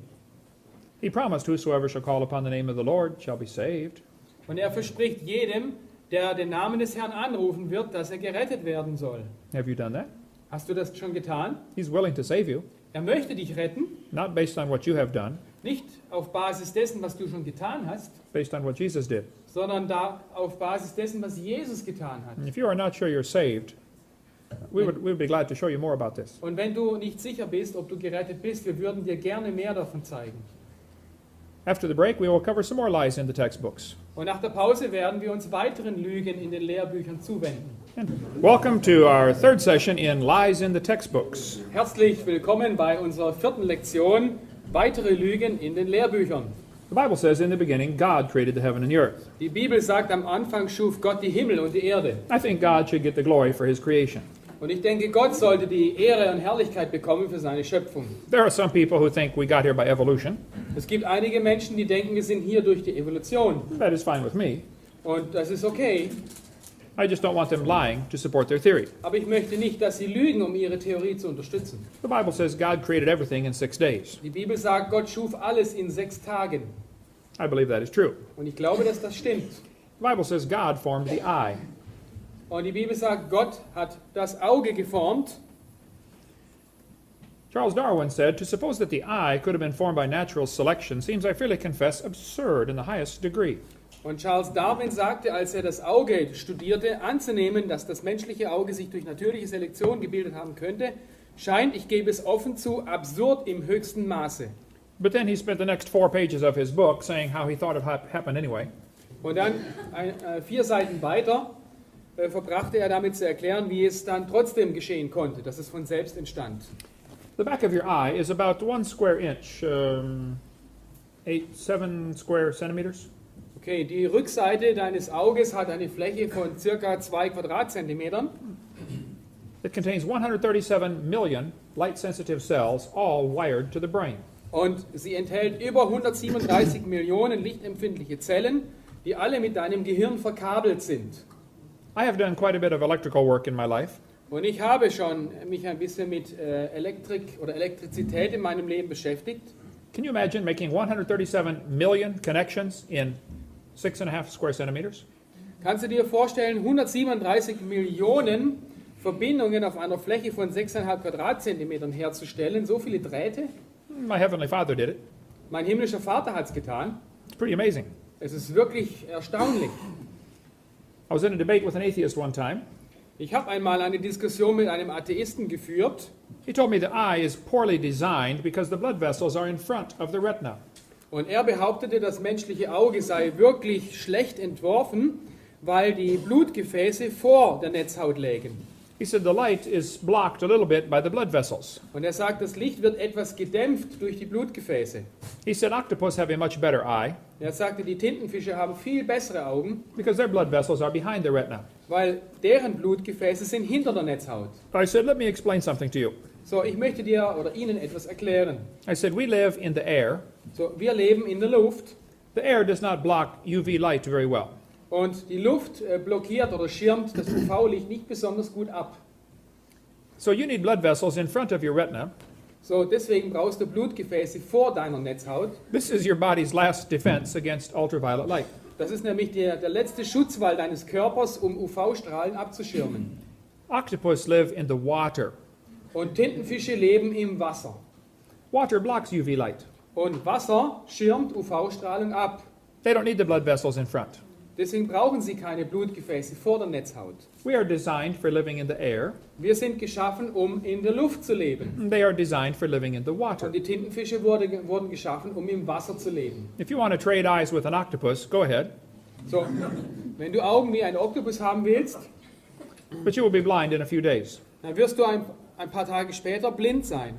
I said, do you have any other dumb questions? Hast du noch irgendwelche anderen dummen Fragen? He said, no, that was it. Nein, das war's. What they're trying to say is God wouldn't do it this way, so it must have evolved. Und was sie hier sagen möchten ist, Gott hätte es nicht so gemacht, also muss es sich entwickelt haben. That's a lousy argument in favor of evolution. Aber das ist ein lausiges Argument, um die Evolution zu unterstützen. Even if something was poorly designed, that still doesn't prove nobody designed it. Auch wenn etwas ärmlich konstruiert ist, ist es noch lange kein Beweis, dass es nicht von jemand geschaffen wurde. The eye is incredibly complicated. Die Augen sind unglaublich kompliziert. It would take about 100 years of Cray computer time to simulate what takes place in your eye many times every second.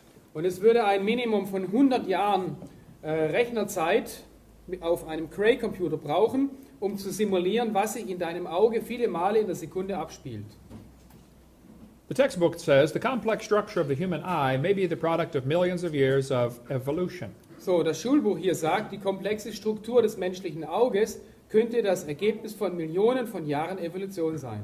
Why doesn't God get the credit for his creation? Warum bekommt Gott hier nicht die Ehre für seine Schöpfung?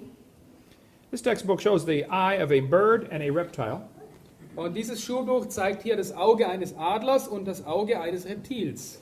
And it says you can better understand how the eye might have evolved if you picture a series of changes during the evolution of the eye. Und dort steht, du kannst besser verstehen, wie sich das Auge entwickelt haben könnte, wenn du dir eine Serie von Veränderungen während der Evolution des Auges vorstellst. Notice you have to imagine how it happened. Und beachte bitte, du musst dir vorstellen, wie es passiert sein könnte. Evolution only takes place in the imagination. Und Evolution passiert nur in der Vorstellung. We never see it in nature. Wir sehen es nie in der Natur passieren. The Bible says God formed the eye. Die Bibel sagt, Gott hat das Auge geformt. That is the most logical explanation. Und das ist die Erklärung, die am logischsten ist. Science deals with things we can observe and study and test. Wissenschaft beschäftigt sich mit Dingen, die man beobachten und überprüfen kann. We never observe or study or test anything about evolution theory. Und wir können nichts über Evolution wissenschaftlich beobachten oder prüfen. And most Americans do not believe it anyway. Und die meisten Amerikaner glauben das sowieso nicht. I think surveys in Germany are even similar to this. Und ich denke, Umfragen in Deutschland würden ein ähnliches Ergebnis geben. If something is designed, it requires a designer. Ein Entwurf erfordert einen Designer. A painting proves there was a painter. Ein Gemälde ist der Beweis dafür, dass es einen Maler gegeben hat. A building is proof there was a builder. Ein Gebäude ist ein Beweis, dass es einen Baumeister gegeben hat. A creation is proof there was a creator. Und die Schöpfung ist der Beweis dafür, dass es einen Schöpfer gibt. Let's see. This is, as far as I know, the world's largest rock group. Und ich glaube, das ist die größte Rockgruppe der Welt. Rock gleich Felsen. Ja?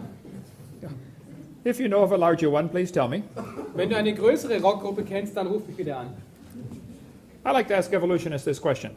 Und ich stelle Evolutionisten sehr gern die folgende Frage. I say, do you think there's any way George Washington's face appeared on this rock by chance? Denkst du, dass es irgendeine Möglichkeit gibt, dass das Gesicht von George Washington hier durch Zufall entstand? Was this done by the wind or erosion? Wurde das gemacht entstand dieses Gesicht durch Wind oder Erosion?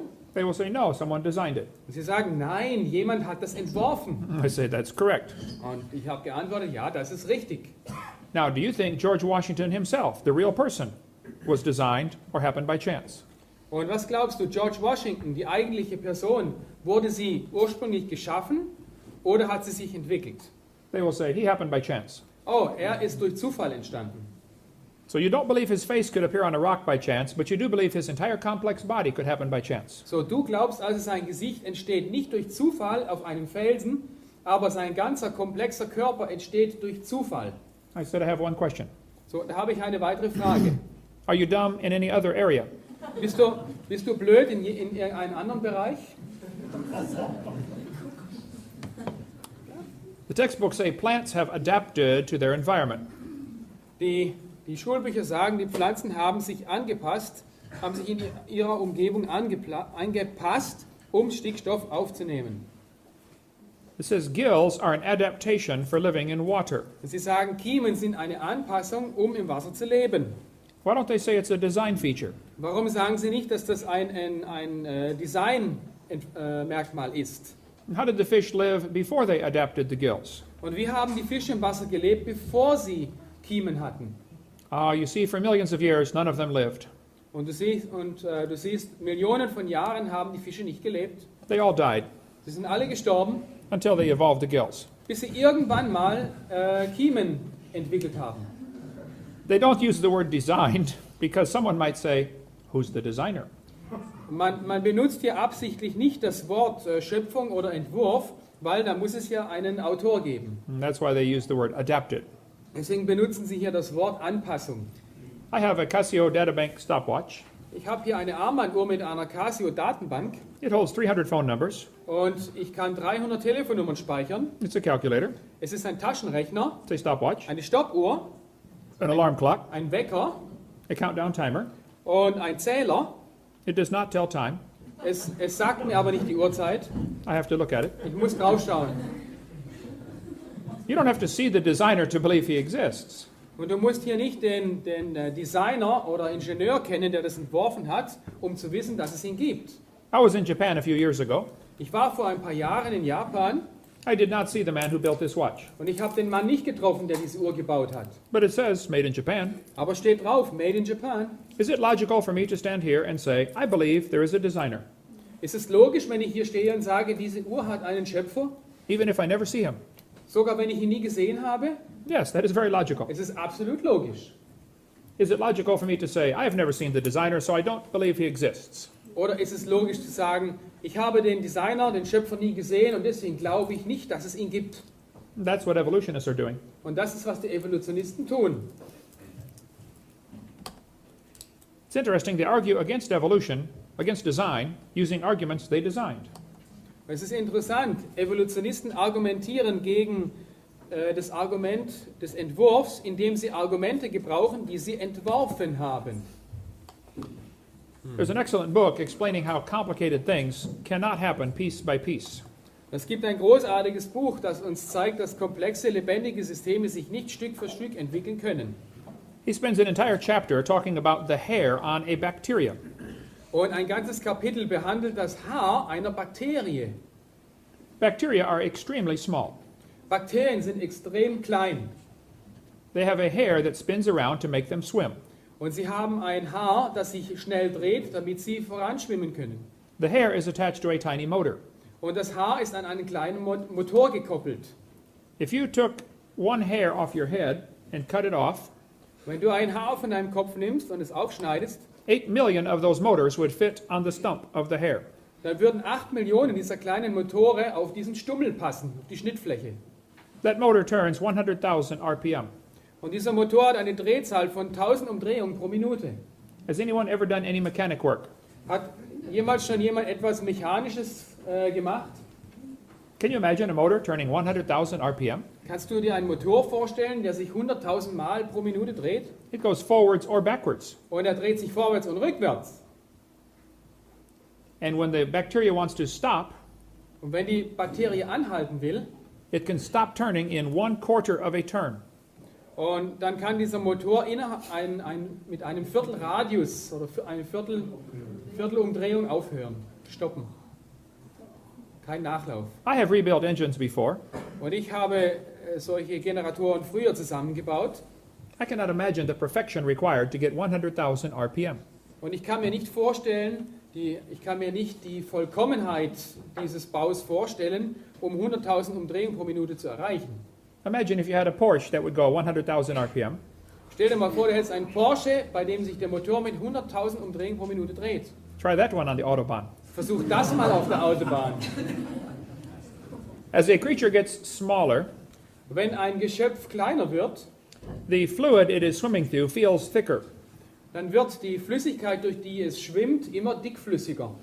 This little hair on the bacteria makes the bacteria swim about like a person swimming through peanut butter at 60 miles an hour.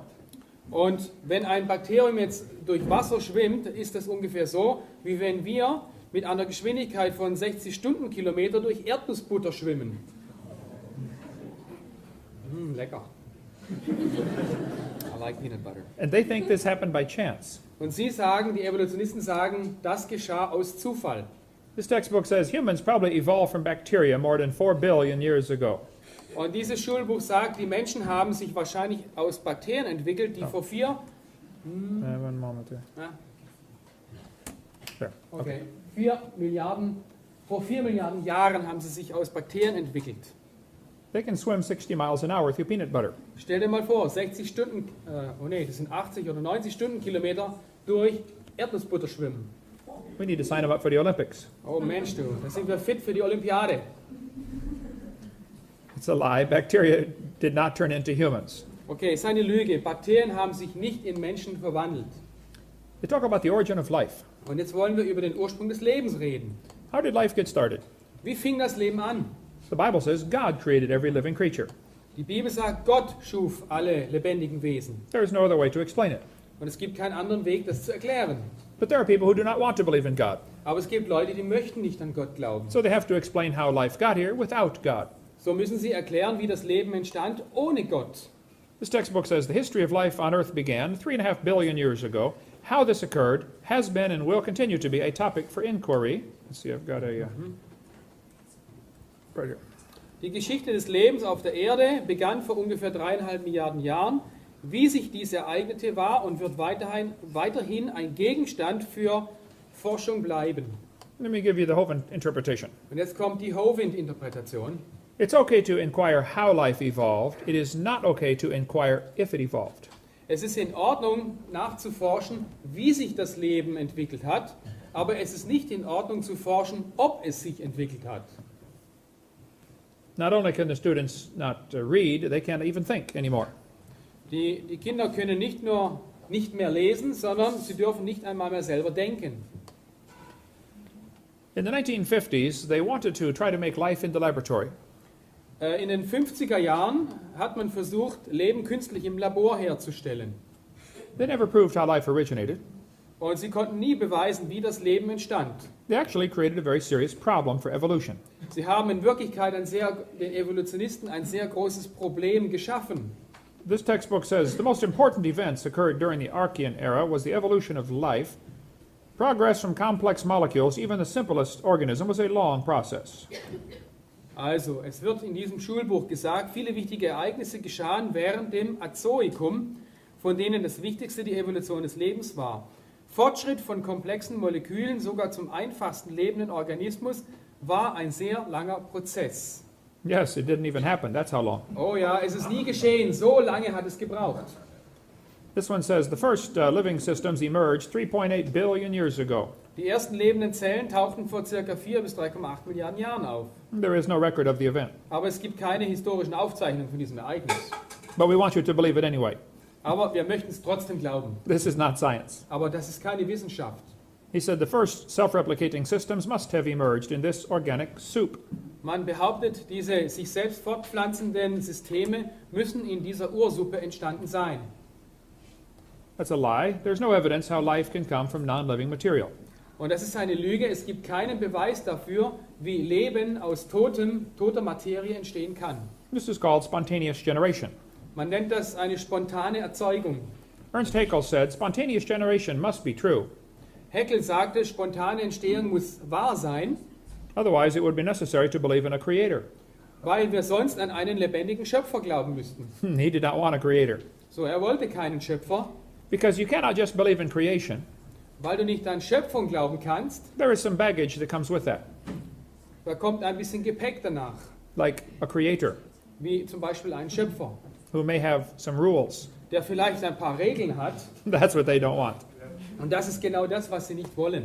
But have scientists produced life in the laboratory? Gibt es Wissenschaftler, die Leben im Labor hergestellt haben? No, they did not come close. Nein, sie sind nicht mal in die Nähe davon gekommen. They took 4 gases, methane, ammonia, water vapor, and nitrogen. Okay, man hat in diesem Experiment 4 Gase genommen, Methan, Ammoniak, Wasserdampf und Wasserstoff. Wasserstoff is Hydrogen. hydrogen. Okay. Ja. They mixed them, they made them go through glass tubes. Und sie ließen diese Gasmischung durch ein Röhrensystem zirkulieren. And it ran through a spark chamber, Elektroden. Okay, und diese Gase sammelten sich dann in einem Gefäß mit Elektroden an und wurden dort elektrischen Entladungen ausgesetzt. Then they cooled them down. Dann hat man es im Kondensator gekühlt At the bottom, there was a red goo, und am Boden sieht man eine Kühlfalle. and they drained it off so it would not go through again. Und dort wurde das, was entstanden ist, einfach abgezogen, damit es sich in den Kreislauf nicht weiter fortbewegt.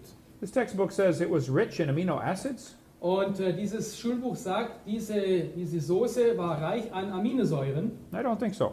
aber das glaube ich nicht. Notice he did not use oxygen in the experiment. Und bitte beachte, Sie haben keinen Sauerstoff in diesem Experiment benutzt. They left oxygen out on purpose Sie haben Sauerstoff absichtlich ausgeschlossen, because if you had oxygen, anything you produced would oxidize. denn wenn Sauerstoff darin gewesen wäre, würde alles, was du hier entstehen lässt, sofort oxidiert, das bedeutet verbrannt werden. If you cut an apple in half, it will turn brown.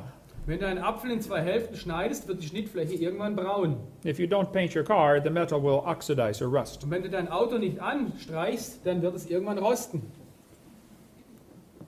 They knew that life could not evolve with oxygen present. Und sie wussten ganz genau, Leben könnte sich nicht entwickeln, wenn Sauerstoff dabei wäre. This creates a problem. Und das gibt uns ein neues Problem.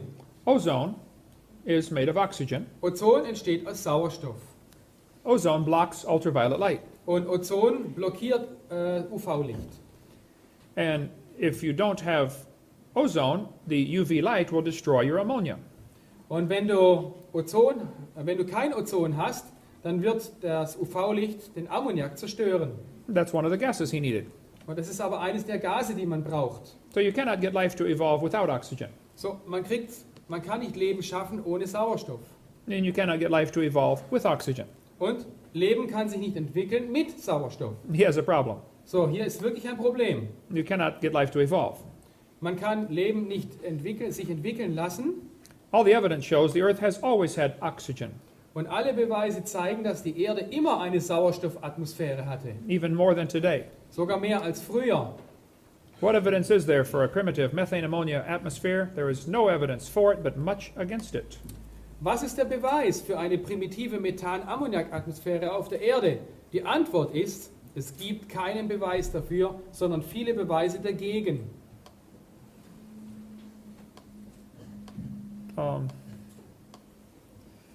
Also, he filtered out the product at the bottom of the flask. Am Boden dieser Apparatur wurde die Flüssigkeit entnommen. This is not realistic for nature. Und das passiert aber in der Natur nicht. Anything that is produced by the lightning strike will be just as likely destroyed by the same lightning strike. Alles, was durch diese elektrischen Ladungen entsteht, wird im gleichen Moment durch die gleichen Entladungen wieder vernichtet.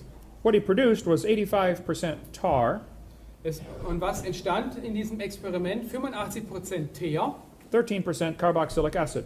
dann 13% verschiedene kohlenwasserstoffhaltige Säuren. Both of these are poisonous to life. Und beide Bestandteile sind giftig. If you do an experiment and 98% of your result is poisonous to the other 2%, it's not a success. Und wenn du ein Experiment machst und erhältst 98% Gift, was die 2% deines Produktes dann wieder zerstört, dann ist es kein Erfolg. Basically, only 2 amino acids were produced. Und es wurden in Wirklichkeit nur 2 Aminosäuren hergestellt. It requires 20 different ones to create life. Aber um Leben zu schaffen, brauchst du mehr als 20 verschiedene Aminosäuren. And they bond with the tar and acid immediately. Und diese Aminosäuren haben sofort mit dem Teer und mit diesen Carboxylsäuren reagiert. Amino acids are like letters of the alphabet. Die Aminosäuren sind wie ein Buchstabe im Alphabet. It requires how many letters in the German alphabet? Wie viele Buchstaben haben wir im deutschen Alphabet? 26. 26. Okay, same in English. He only made 2 letters of the alphabet. Aber Gott hat, hier in diesem Versuch haben die Leute bloß 2 Buchstaben des Alphabets hergestellt. That is a long ways from making a word, Und mit 2 Buchstaben ein Wort machen, da brauchst du wirklich lange. and a very long ways from making books. Und um aus diesen 2 Buchstaben Bücher zu machen, braucht man noch viel, viel länger. And amino acids make proteins, Aus den Aminosäuren werden die Proteine, Eiweiße aufgebaut. and proteins make cells, Und die Proteine oder Eiweiße bauen die Zellwände auf. and trillions of cells make the body. Und unser Körper besteht aus Trillionen von Zellen oder Billionen. Half of his amino acids were backwards. Und die Hälfte dieser Aminosäuren war linksdrehend, die andere Hälfte war rechtsdrehend. This will not work. Und diese Mischung kann nicht funktionieren. You must have at least 70 or 100 amino acids in correct order, all right-handed. Damit es überhaupt funktionieren kann, braucht man mindestens 70 bis 100 Aminosäuren in präziser Anordnung, alle linksdrehend. Links to me is left-handed. Ja. Yeah. RNA and DNA are all right-handed molecules. Aber die DNS und die RNS sind alle rechtsdrehende Aminosäuren. Oder enthalten rechtsdrehende Aminosäuren. So. So it's a lie when they say they made life in the laboratory. So, es ist eine Lüge, wenn man dir erzählt, man hat Leben geschaffen im Labor. They did not come close. Sie sind nicht einmal in die Nähe von Leben gelangt. There is much more information in this book about this topic. In diesem Buch findet man noch viel mehr Informationen über dieses Experiment. Somehow they think if you just get all the information, all the molecules together and add energy, it will make life. Und es gibt die Idee, dass wenn man alle Moleküle nimmt, die man braucht, um Leben herzustellen, und man nimmt sie zusammen und dann führt man Energie zu, dann würde Leben entstehen. It's not that easy. Aber so leicht ist es nicht. I will show you. Ich zeige es euch. We will put a frog in a blender and turn it on. Wir werden einen Frosch in einen Mixer tun und ihn einschalten. In a few moments you will have frog nog. So, und in ein paar Minuten hast du Froschbrühe. Now you may add energy. So, jetzt werden wir Energie zuführen. You can put it on fast speed for 2 hours. Du kannst jetzt den Mixer 2 Stunden lang bei maximaler Geschwindigkeit laufen lassen. You can hook it up to electricity. Und du kannst Elektrizität hinein tun. You can drop in some dynamite. Du kannst ein bisschen Dynamit reinschmeißen. Do whatever you would like. Mach damit, was du willst. How long will it take to put the frog back together? Und wie lange wird es dauern, um den Frosch wieder zusammenzusetzen? You have all the molecules required to make a frog in one place. Du hast alle Moleküle, die du brauchst, um einen Frosch herzustellen, an einem einzigen Ort. You may add all the energy you would like. Und du kannst alle Energie zuführen, die du willst. It will never put the frog back together. Aber du wirst nie mehr einen Frosch kriegen. You tell the students they have a tree of life. Und ich erzähle den Schülern, you have the tree of life? No, they talk about a tree of life. Stammbaum. Okay, man erzählt den Studenten oder Schülern von einem Stammbaum des Lebens.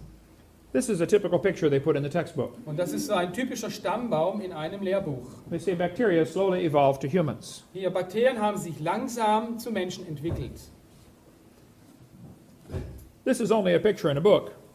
Aber das ist bloß ein Buch This is mit einem Bild. not the result of scientific evidence. Aber das ist nicht das Ergebnis wissenschaftlicher Nachforschung.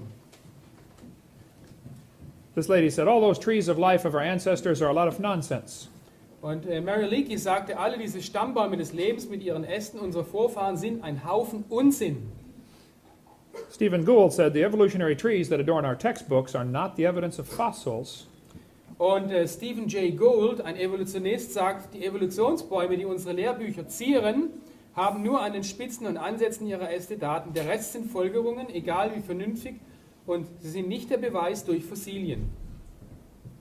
This textbook says all the forms of life on Earth today are descended from a common ancestor found in a population of primitive unicellular organisms. Und dort steht, all die vielen Lebensformen auf Erden heute stammen von einem gemeinsamen Vorfahren, die in einer Population von primitiven einzelligen Organismen zu finden sind. There is no such thing as a primitive unicellular organism. Und es gibt keine primitiven Einzeller. We will talk about that in a moment. Und das werden wir uns gleich anschauen. It is a lie to tell the students there are simple organisms. Es ist eine Lüge, wenn man den Schülern erzählt, dass die Einzeller primitive Lebensformen sind. This one teaches that the humans, the birds, and the crocodiles have a common ancestor. Dieser Baum hier sagt, dass die Menschen, Vögel und Krokodile einen gemeinsamen Vorfahren haben. This is imagination. Das ist eine Fantasie. Anything inside this circle is simply religious speculation, fantasy. Alles innerhalb dieses Kreises ist einfach religiöse Spekulation oder Fantasie. Ja. Yeah. Okay. That's a lie. There's no evidence any animals are related to any different kinds of animals. Es ist eine Lüge. Kein Tier ist mit einem anderen Tier verwandt. They say if something is smaller, it is simpler. Sie behaupten, wenn etwas kleiner ist, dann ist es einfacher. This is not good logic. Aber das ist keine gute Logik. A paramecium is very small. Hier haben wir eine, wie heißt das, Pantoffeltierchen. I think I have it here.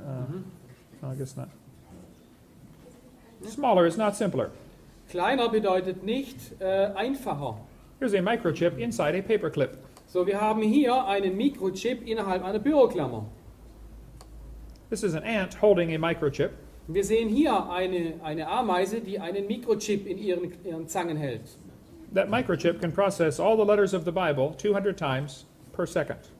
Und dieser Computerchip kann alle Buchstaben in der Bibel 200 Mal pro Sekunde bearbeiten. Smaller is not simpler. Also kleiner ist nicht einfacher. We will compare the brain of a honeybee to a Cray computer. Wir wollen mal das Gehirn einer Honigbiene mit einem Cray-Computer vergleichen. That was the fastest computer in the world. Das war einige Zeit lang der schnellste Computer in der Welt. The Cray computer is huge. Der Cray-Computer ist sehr groß. The brain of the honeybee is very tiny. Das Gehirn der Honigbiene ist sehr klein. The Cray computer did 6 billion calculations per second. Und der Cray-Computer schafft 6 Milliarden Rechenoperationen pro Sekunde. The brain of the honeybee does about 1,000 billion per second. Aber die Honigbiene schafft 1000 Milliarden Rechenoperationen pro Sekunde.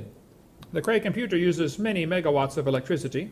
Und der Cray-Computer braucht viele Megawatt an Strom. The honeybee uses 10 microwatts. Und das Gehirn der Honigbiene braucht nur 10 Mikrowatt. The honeybee not only makes honey, he flies on honey. That's his fuel. Und eine Honigbiene produziert nicht nur Honig, sondern sie fliegt auch mit Honig als Treibstoff. And he can get a million miles per gallon. What's that? Ja, das sind 4 Liter. A gallon Should that is be 4 30? liters. Should Ja, that- it's okay. Commas wrong? It's Should be- correct, yeah. It is correct. Yeah. But we use only 1 liter. Liters per kilometer. We- 1.6 million kilometers per is fliegen. Okay, also eine Honigbiene kann mit fast, was ist das? Let's see, here it is. You can fly 1 million miles on 1 gallon of honey. Is that a gallon? Ja, a gallon is 3.7 liters. Okay, so he gets Okay, mit one fast 4 Litern, 1,6 Millionen Kilometer kann die Biene fliegen. How would you like a car that got that kind of gas mileage? Na, was wäre das, wenn unser Auto das könnte? You fill it up once and your grandkids can keep driving it. Wir tanken einmal und unsere Enkel können noch damit rumfahren. The Cray cost $48 million. Der Cray-Computer kostete 48 Millionen $. The honeybee's brain is pretty cheap. Und das Gehirn von Honigbienen ist sehr, sehr günstig zurzeit. Many people have to fix the Cray computer.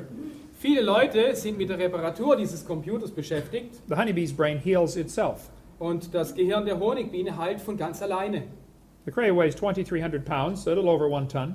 Ja, der Cray-Computer wiegt über 1 Tonne The honeybee's brain does not weigh very much. und das Gehirn der Honigbiene wiegt nicht besonders viel. The computer is huge, slow, inefficient, costs lots of money, and has to be maintained. Der Supercomputer ist riesig, langsam, uneffektiv, kostet viel Geld und muss instand gehalten werden. Und er muss entworfen worden sein. It had to be designed. Ja. And yet they think the brain of a honeybee happened by chance. Und doch denken diese Leute, das Gehirn der Honigbiene ist durch Zufall entstanden. And the brain of a human is much more complex than a honeybee. Und das menschliche Gehirn ist viel, viel komplizierter denn das einer Honigbiene. The brain of a human has more memory capacity than the entire British Library. You can store all that information. Das menschliche Gehirn hat eine größere Speicherkapazität als die britische Bibliothek. And we have more computational power than the entire national telephone system. Und unser Gehirn kann mehr Rechenoperationen durchführen wie das nationale Telefonsystem. In the history of humanity, how many times have 2 wires been put together and connected in all appliances in the world? Wie oft in der menschlichen Geschichte wurden irgendwelche Drähte miteinander verbunden in allen Fabriken auf der Welt? Trillions and trillions of times, right? Billionen und Billionen Mal. One human brain has more connections than that. Und ein menschliches Gehirn hat viel mehr Verbindungen als das. One professor I debated said he thought the human brain was nothing but 3 pounds of chemicals that arranged themselves by chance over billions of years. Wenn das menschliche Gehirn nicht mehr ist als drei Chemikalien, die sich über Milliarden von Jahren durch Zufall angeordnet haben, oder 3 Pfund an Chemikalien, I said, then how can you trust your thoughts and the conclusions you come to? wie kannst du dann deinen Gedanken und Schlussfolgerungen vertrauen? Maybe you have some chemicals in there backwards. Und vielleicht hast du irgendwelche Chemikalien im Kopf, die rückwärts laufen. He did, by the way.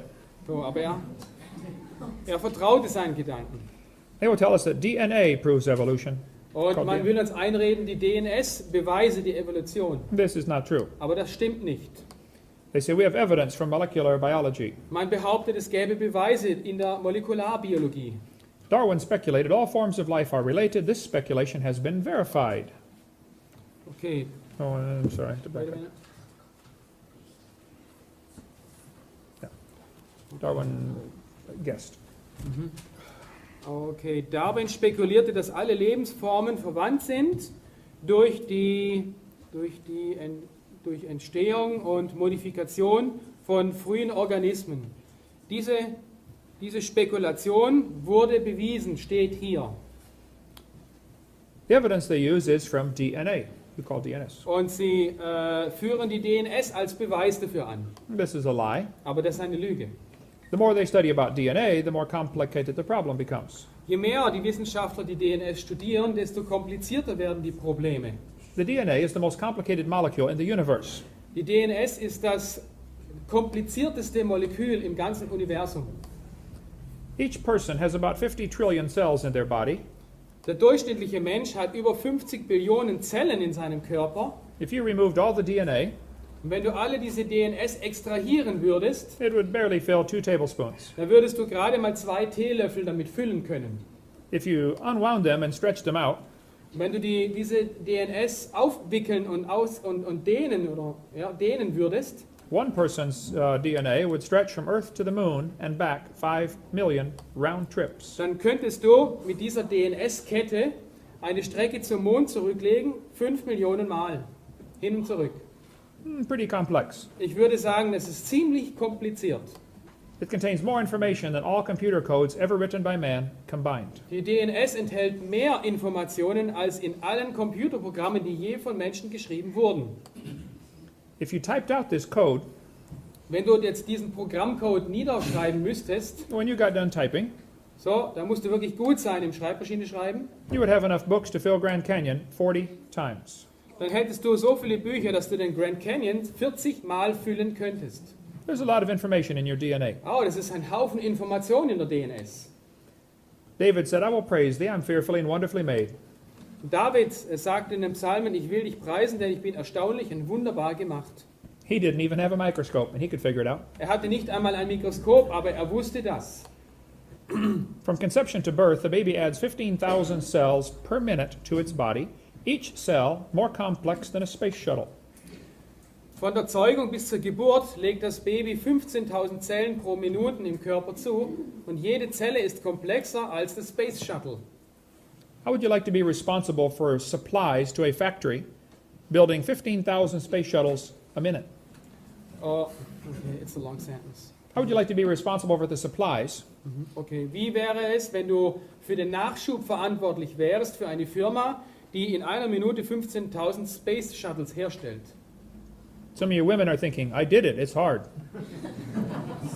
Some of the women are thinking, I did that, it's very hard. Ach so, manche Frauen denken, das habe ich getan, es ist sehr schwierig. Sometimes they want pickles at 2 o'clock in the morning. Manchmal möchten sie saure Gurken, ganz früh am Morgen. You say, hey, what are you making with the pickle down there? Hey, was machst du mit den Gurken da? I don't know, but give me a pickle. Egal, aber gib mir eine Gurke.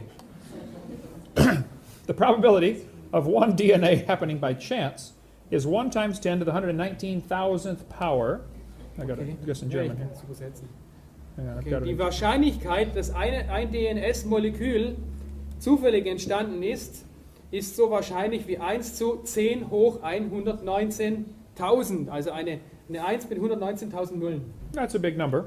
Das ist eine sehr große Zahl. The entire visible universe is 10 to the 28th inches in diameter. Das gesamte sichtbare Universum hat einen Durchmesser von 10 hoch 28 Zoll. Oh, we could talk a long time about DNA. Wir können noch lange über die DNS reden. Das ist gut. I did some study on this. Ich habe das etwas studiert I decided the more chromosomes you have, the more complex you must be. und ich habe entschieden, je mehr Chromosomen du hast, desto komplizierter ist die Lebensform. So this is how evolution really happened. Und so passierte die Evolution wirklich. The penicillin evolved first. Und zwar zuerst entstand das Penicillin. It only has 2 chromosomes. Es hat nur 2 Chromosomen. Then it slowly became a fruit fly. Und dann langsam entwickelte sich das Penicillin zur Fruchtfliege. This took millions of years. Das brauchte Millionen von Jahren. And then slowly became a tomato Dann irgendwann wurde es zu einer Tomate or a housefly. oder einer Hausfliege. They're both 12 chromosomes. Die haben beide 12 Chromosomen. The average scientist cannot tell them apart. Und der The average scientist cannot tell them apart. Which one's which? The Okay. fly. These two. you can It's a distinguish joke. between the father Yeah, and it's tomato. a joke. Okay, gut. Der natürliche, normale Wissenschaftler kann nicht eine Hausfliege und eine Tomate auseinanderhalten. And slowly they became a pea, Langsam entwickelte sie sich zu einer Erbse and then over millions of years turned into a bee. und nach Millionen von Jahren verwandelten sich die Erbsen in Honigbienen. And then, a long time ago, we had triplets. Und irgendwann hatten wir Triplets? Triplets, also was?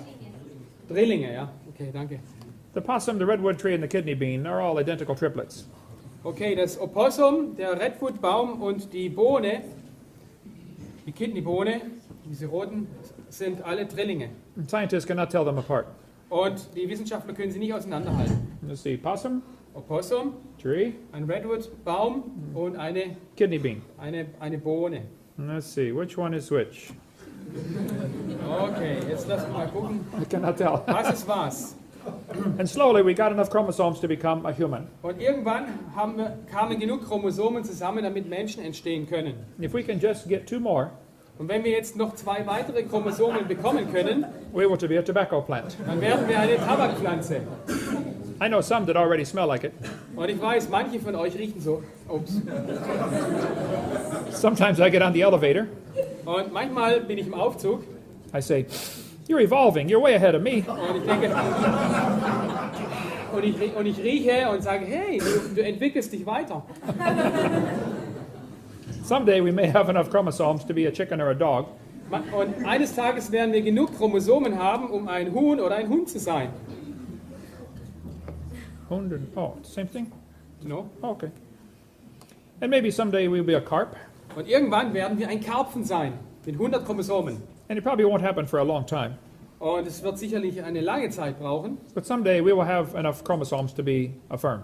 Und irgendwann werden wir genug Chromosomen haben, um ein Farn zu sein. That is the ultimate goal of all Das evolution. ist das absolute Ziel der Evolution. Evolution is a silly theory.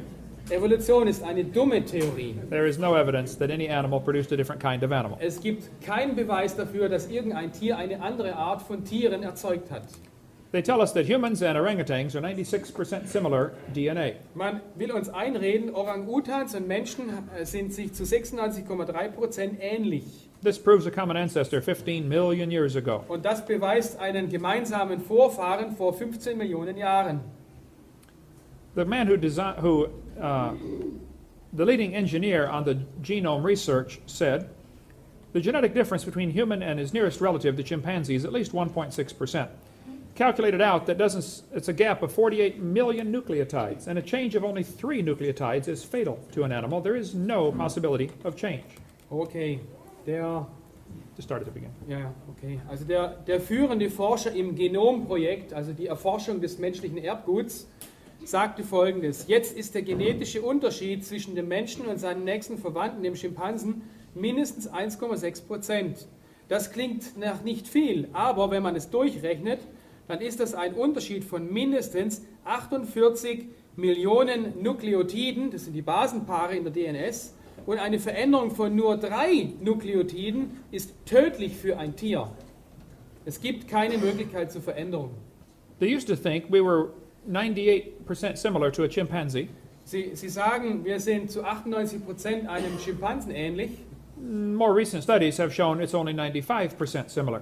aber weitere Forschungen haben gezeigt, wir sind nur zu 95% einem Schimpansen ähnlich. We are much more different than they thought.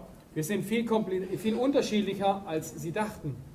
But similar plans, DNA in this case, similar structures have similar plans. Ähnliche Strukturen haben fast immer ähnliche Baupläne. Similar bridges have similar blueprints. This hardly constitutes evidence that one sired the other or they were erected by tornadoes. Okay, und ähnliche Brücken haben ähnliche Baupläne. Aber das ist kein Beweis dafür, dass eine Brücke die andere erzeugte oder dass beide Brücken durch einen Tornado entstanden. Ja. Man has a pretty good understanding of how cars work. Aber Menschen verstehen sehr gut, wie Autos funktionieren. I've had 127 cars since I started driving. Und seitdem ich den Führerschein gemacht habe, habe ich 120 Autos gehabt. I have never had a new car. Ich hatte nie ein neues Auto. I always get an old one and have to fix it. Ich hatte immer ein altes und musste es reparieren. I have done just about everything you can do to a car. Ich habe wirklich alles getan, was du einem Auto antun kannst. I've rebuilt the motors, the transmissions, the differentials. Ich habe die Motoren wieder zusammengebaut, das Differential, das Getriebe. But understanding how a car operates does not explain how it came to be. Aber zu wissen, wie ein Auto funktioniert, erklärt nicht, wie es entstand. Even if we completely understand the human body, that doesn't tell us how it got here. Sogar wenn wir vollständig verstehen würden, wie der menschliche Körper funktioniert, hätten wir keine Erklärung dafür, wie er entstand. Somehow they confuse understanding of the operation with understanding of the origin. Und manchmal verwechseln Leute das Verständnis der Funktion mit dem Verständnis des Ursprungs. These are not the same. Und das ist einfach nicht das Gleiche. Die Funktionsweise einer Maschine zu verstehen, beweist nicht, wie sie entstand oder dass sie keinen Entwickler hatte. Suppose your son turns 16 years old. Nimm einmal an, dein Sohn wird 16 Jahre alt. Is that the age where they drive here? Nein, 18. 18, okay. And he says, hey, Papa, I have my license. Okay, und er sagt, hey Papa, ich habe hier meinen Führerschein. Can I have the car, please? Kann ich bitte das Auto haben? You say, son, your mother and I knew this day was coming. Und weißt du, mein Sohn, deine Mutter und ich, wir wussten, dass dieser Tag kommen würde. The car is a very complex machine. Das Auto ist eine sehr komplexe Maschine. We don't think you're ready for the whole car. Und ich denke, du bist noch nicht bereit für das ganze Auto. We're going to let you slowly evolve into the car. So, wir lassen dich einfach ganz langsam in dieses Auto hinein entwickeln. This year you may have 10%. So, dieses Jahr kriegst du 10% von dem Auto. Next year, maybe a little more.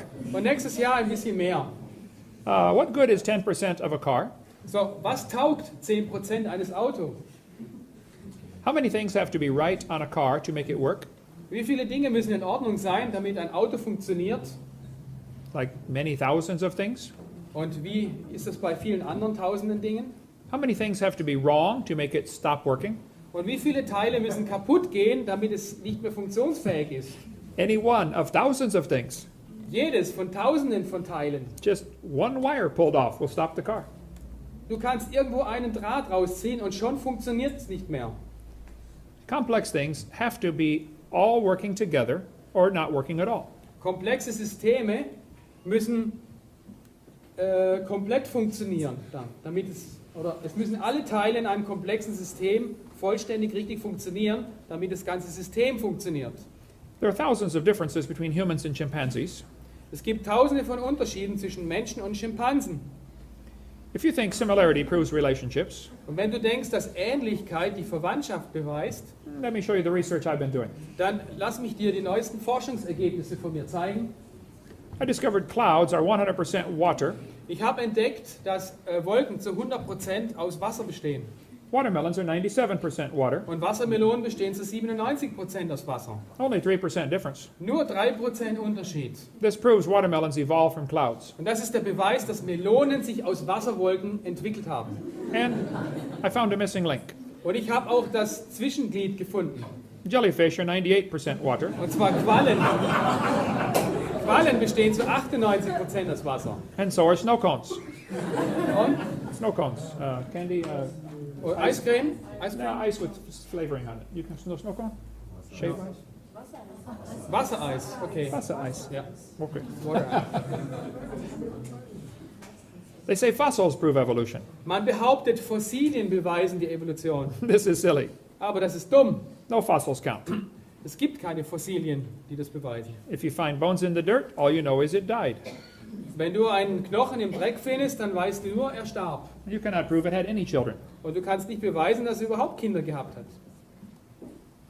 He says evolution is a fact. Hier wird behauptet, die Evolution ist eine Tatsache. This is silly. Aber das ist dumm. You don't look back in the fossil record. Du kannst nicht die fossile Aufzeichnung rückwärts anschauen. There is no fossil record. Es gibt keine Fossilienaufzeichnung. There are simply bones in the dirt. Es gibt nur Knochen im Dreck. But they say fossils contribute to our understanding of evolution. Fossilien können zu unserem Verständnis der Evolution beitragen, sagt dieses Schulbuch. Die Charles Darwin sagt hier, wenn meine Theorie über die langsamen graduellen Veränderungen wahr ist, müssen gewiss zahllose intermediäre oder müssen Zwischenvarianten existiert haben. There should be lots of missing links. Es sollte einen Haufen Übergangsglieder geben. This one says, since Darwin, many links have been found. Seit Darwin wurden viele Zwischenglieder gefunden. This is a lie. Aber das ist eine Lüge. No missing links have been found. Es wurden bis heute keine Zwischenglieder gefunden. We could spend 2 days on this one. Und wir könnten uns noch 2 Tage mit diesem Thema beschäftigen. Ich bin Els in Portugal. Wir hoffen, dass dieser Vortrag über Schöpfung, Evolution und Dinosaurier Ihnen geholfen hat. Viel wichtiger aber, als einfach wissenschaftliche Fakten zu kennen, ist zu wissen, dass man ewiges Leben hat. Dass man eines Tages beim Herrn sein wird, dass man gerettet ist. Vielleicht haben Sie schon an den Herrn Jesus geglaubt. Wenn Sie aber das noch nicht getan haben, lassen Sie mich auf eine einfache Art und Weise erklären, wie Sie errettet werden können, wie man ewiges Leben haben kann. Gottes Wort, die Bibel sagt uns, dass wir alle Menschen gesündigt haben. Wir haben alle Gottes Gesetze gebrochen. Römer 3, Vers 23 sagt, denn alle haben gesündigt und erreichen nicht die Herrlichkeit Gottes. Wir sind dem Schöpfer ungehorsam gewesen. Wir haben böse Dinge getan, manche mehr als andere vor den Augen des Menschen. Wir sind aber alle ausnahmslos Sünder. Die Bibel sagt auch, kehrt um. Sie sagt, dass wir umkehren müssen. Der Ausdruck tut Buße wird auch gebraucht. Dieses Wort bedeutet eigentlich Sinnesänderung oder Umkehr. Das heißt nämlich, dass wir uns von unserer Rebellion gegen Gott wenden sollen, uns zu Gott wenden sollen. Gott erwartet eine neue Einstellung, die sagt, es tut mir leid, dass ich gegen Gott gesündigt habe. Ich möchte das Richtige tun. Kehren Sie sich um zu Gott durch den Herrn Jesus Christus. Die Bibel sagt uns nicht nur, dass wir Sünder sind, sondern auch, was die Folge der Sünde ist. Römer 6, Vers 23 sagt, denn der Lohn der Sünde ist der Tod. Das ist die Folge der Sünde, der Tod. Aber die Gnadengabe Gottes ist ewiges Leben durch Christus Jesus, unseren Herrn. Der Tod ist die Belohnung für unsere Sünden. Das heißt nicht nur der Tod des Leibes, sondern der ewige Tod, Verdammnis in der Hölle, ewige Trennung von Gott. Jesus Christus aber möchte uns retten. Er ist für unsere Sünden gestorben. Römer 5, Vers 8 sagt, Gott aber beweist seine Liebe zu uns dadurch, dass Christus für uns gestorben ist, als wir noch Sünder waren. Sein Tod am Kreuz, sein Blut, das er vergossen hat, sein Begräbnis, seine Auferstehung. Das ist das Evangelium, das ist die wahre, gute Botschaft, dass Jesus Christus unsere Sünden auf sich genommen hat. Hebräer 9, Vers 22 sagt, ohne Blutvergießen geschieht keine Vergebung. Man sieht in der Bibel, dass seit dem Fall des Menschen Blutopfer erforderlich sind. Jesus Christus brachte das vollkommene Opfer dar. Das einzige Opfer als das Lamm Gottes, das wirklich die Sünde der Welt wegnehmen kann. Er bietet ewiges Leben an für jeden, der an ihn glaubt, jeden, der ihn aufnimmt, seinen Namen anruft. Es gibt verschiedene Ausdrücke dafür. Sie drücken aber nur eins aus. Jesus Christus ist der Weg, die Wahrheit und das Leben. Niemand kommt zum Vater, denn durch ihn. Glauben Sie an ihn, vertrauen Sie ihm. Johannes 1, Vers 12 sagt, wie viele ihn aber aufnahmen, denen gab er das Recht, Gottes Kinder zu werden, die an seinen Namen glauben. Römer 10, Vers 9 und Vers 10 sagt, denn wenn du mit deinem Mund Jesus als den Herrn bekennst und in deinem Herzen glaubst, dass Gott ihn aus den Toten auferweckt hat, so wirst du gerettet. Denn mit dem Herzen glaubt man, um gerecht zu werden, und mit dem Mund bekennt man, um gerettet zu werden. Dann Vers 13, denn jeder, der den Namen des Herrn anruft, wird gerettet werden. Ewiges Leben ist ein Geschenk. Epheser 2, Verse 8 und 9 sagt, denn aus Gnade seid ihr errettet, durch den Glauben, und das nicht aus euch, Gottes Gabe ist es, nicht aus Werken, damit niemand sich rühme. Wenn sie sich umkehren und den Namen des Herrn anrufen, indem sie erkennen, dass sie gesündigt haben, ihr Sünde Gott bekennen, ihm glauben, ihm vertrauen, wird Gott ihnen auch dieses Geschenk, das ewige Leben, geben. Sie dürfen sich im Gebet zum Herrn wenden und Jesus Christus als ihren persönlichen Heiland aufnehmen. Es gibt hier keine Zauberworte. Gott sieht das Herz an, ob sie ernsthaft mit ihm meinen. Sie dürfen zum Beispiel so beten. Herr Jesus, ich erkenne, dass ich Sünder bin. Ich habe deine Gesetze gebrochen und ich bekenne dir meine Sünde. Ich glaube an dich und setze jetzt mein Vertrauen auf dich. Reinige mich durch dein Blut. Vergib mir meine Sünden. Nimm mich auf in deine Herrlichkeit. Amen. Gottes Wort verheißt, dass jeder, der den Namen des Herrn anruft, gerettet wird.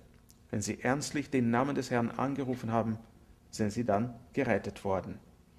Ihr Ziel jetzt ist zu wachsen. Lesen Sie in die Bibel. Beten Sie. Schließen Sie sich einer biblischen Gemeinde an, wo Sie wachsen können, zu einem reifen Christen wachsen können. Wenn Sie Hilfe bei dieser Entscheidung brauchen oder noch Fragen haben, rufen Sie uns an, schreiben Sie uns an, wir sind gern für Sie da.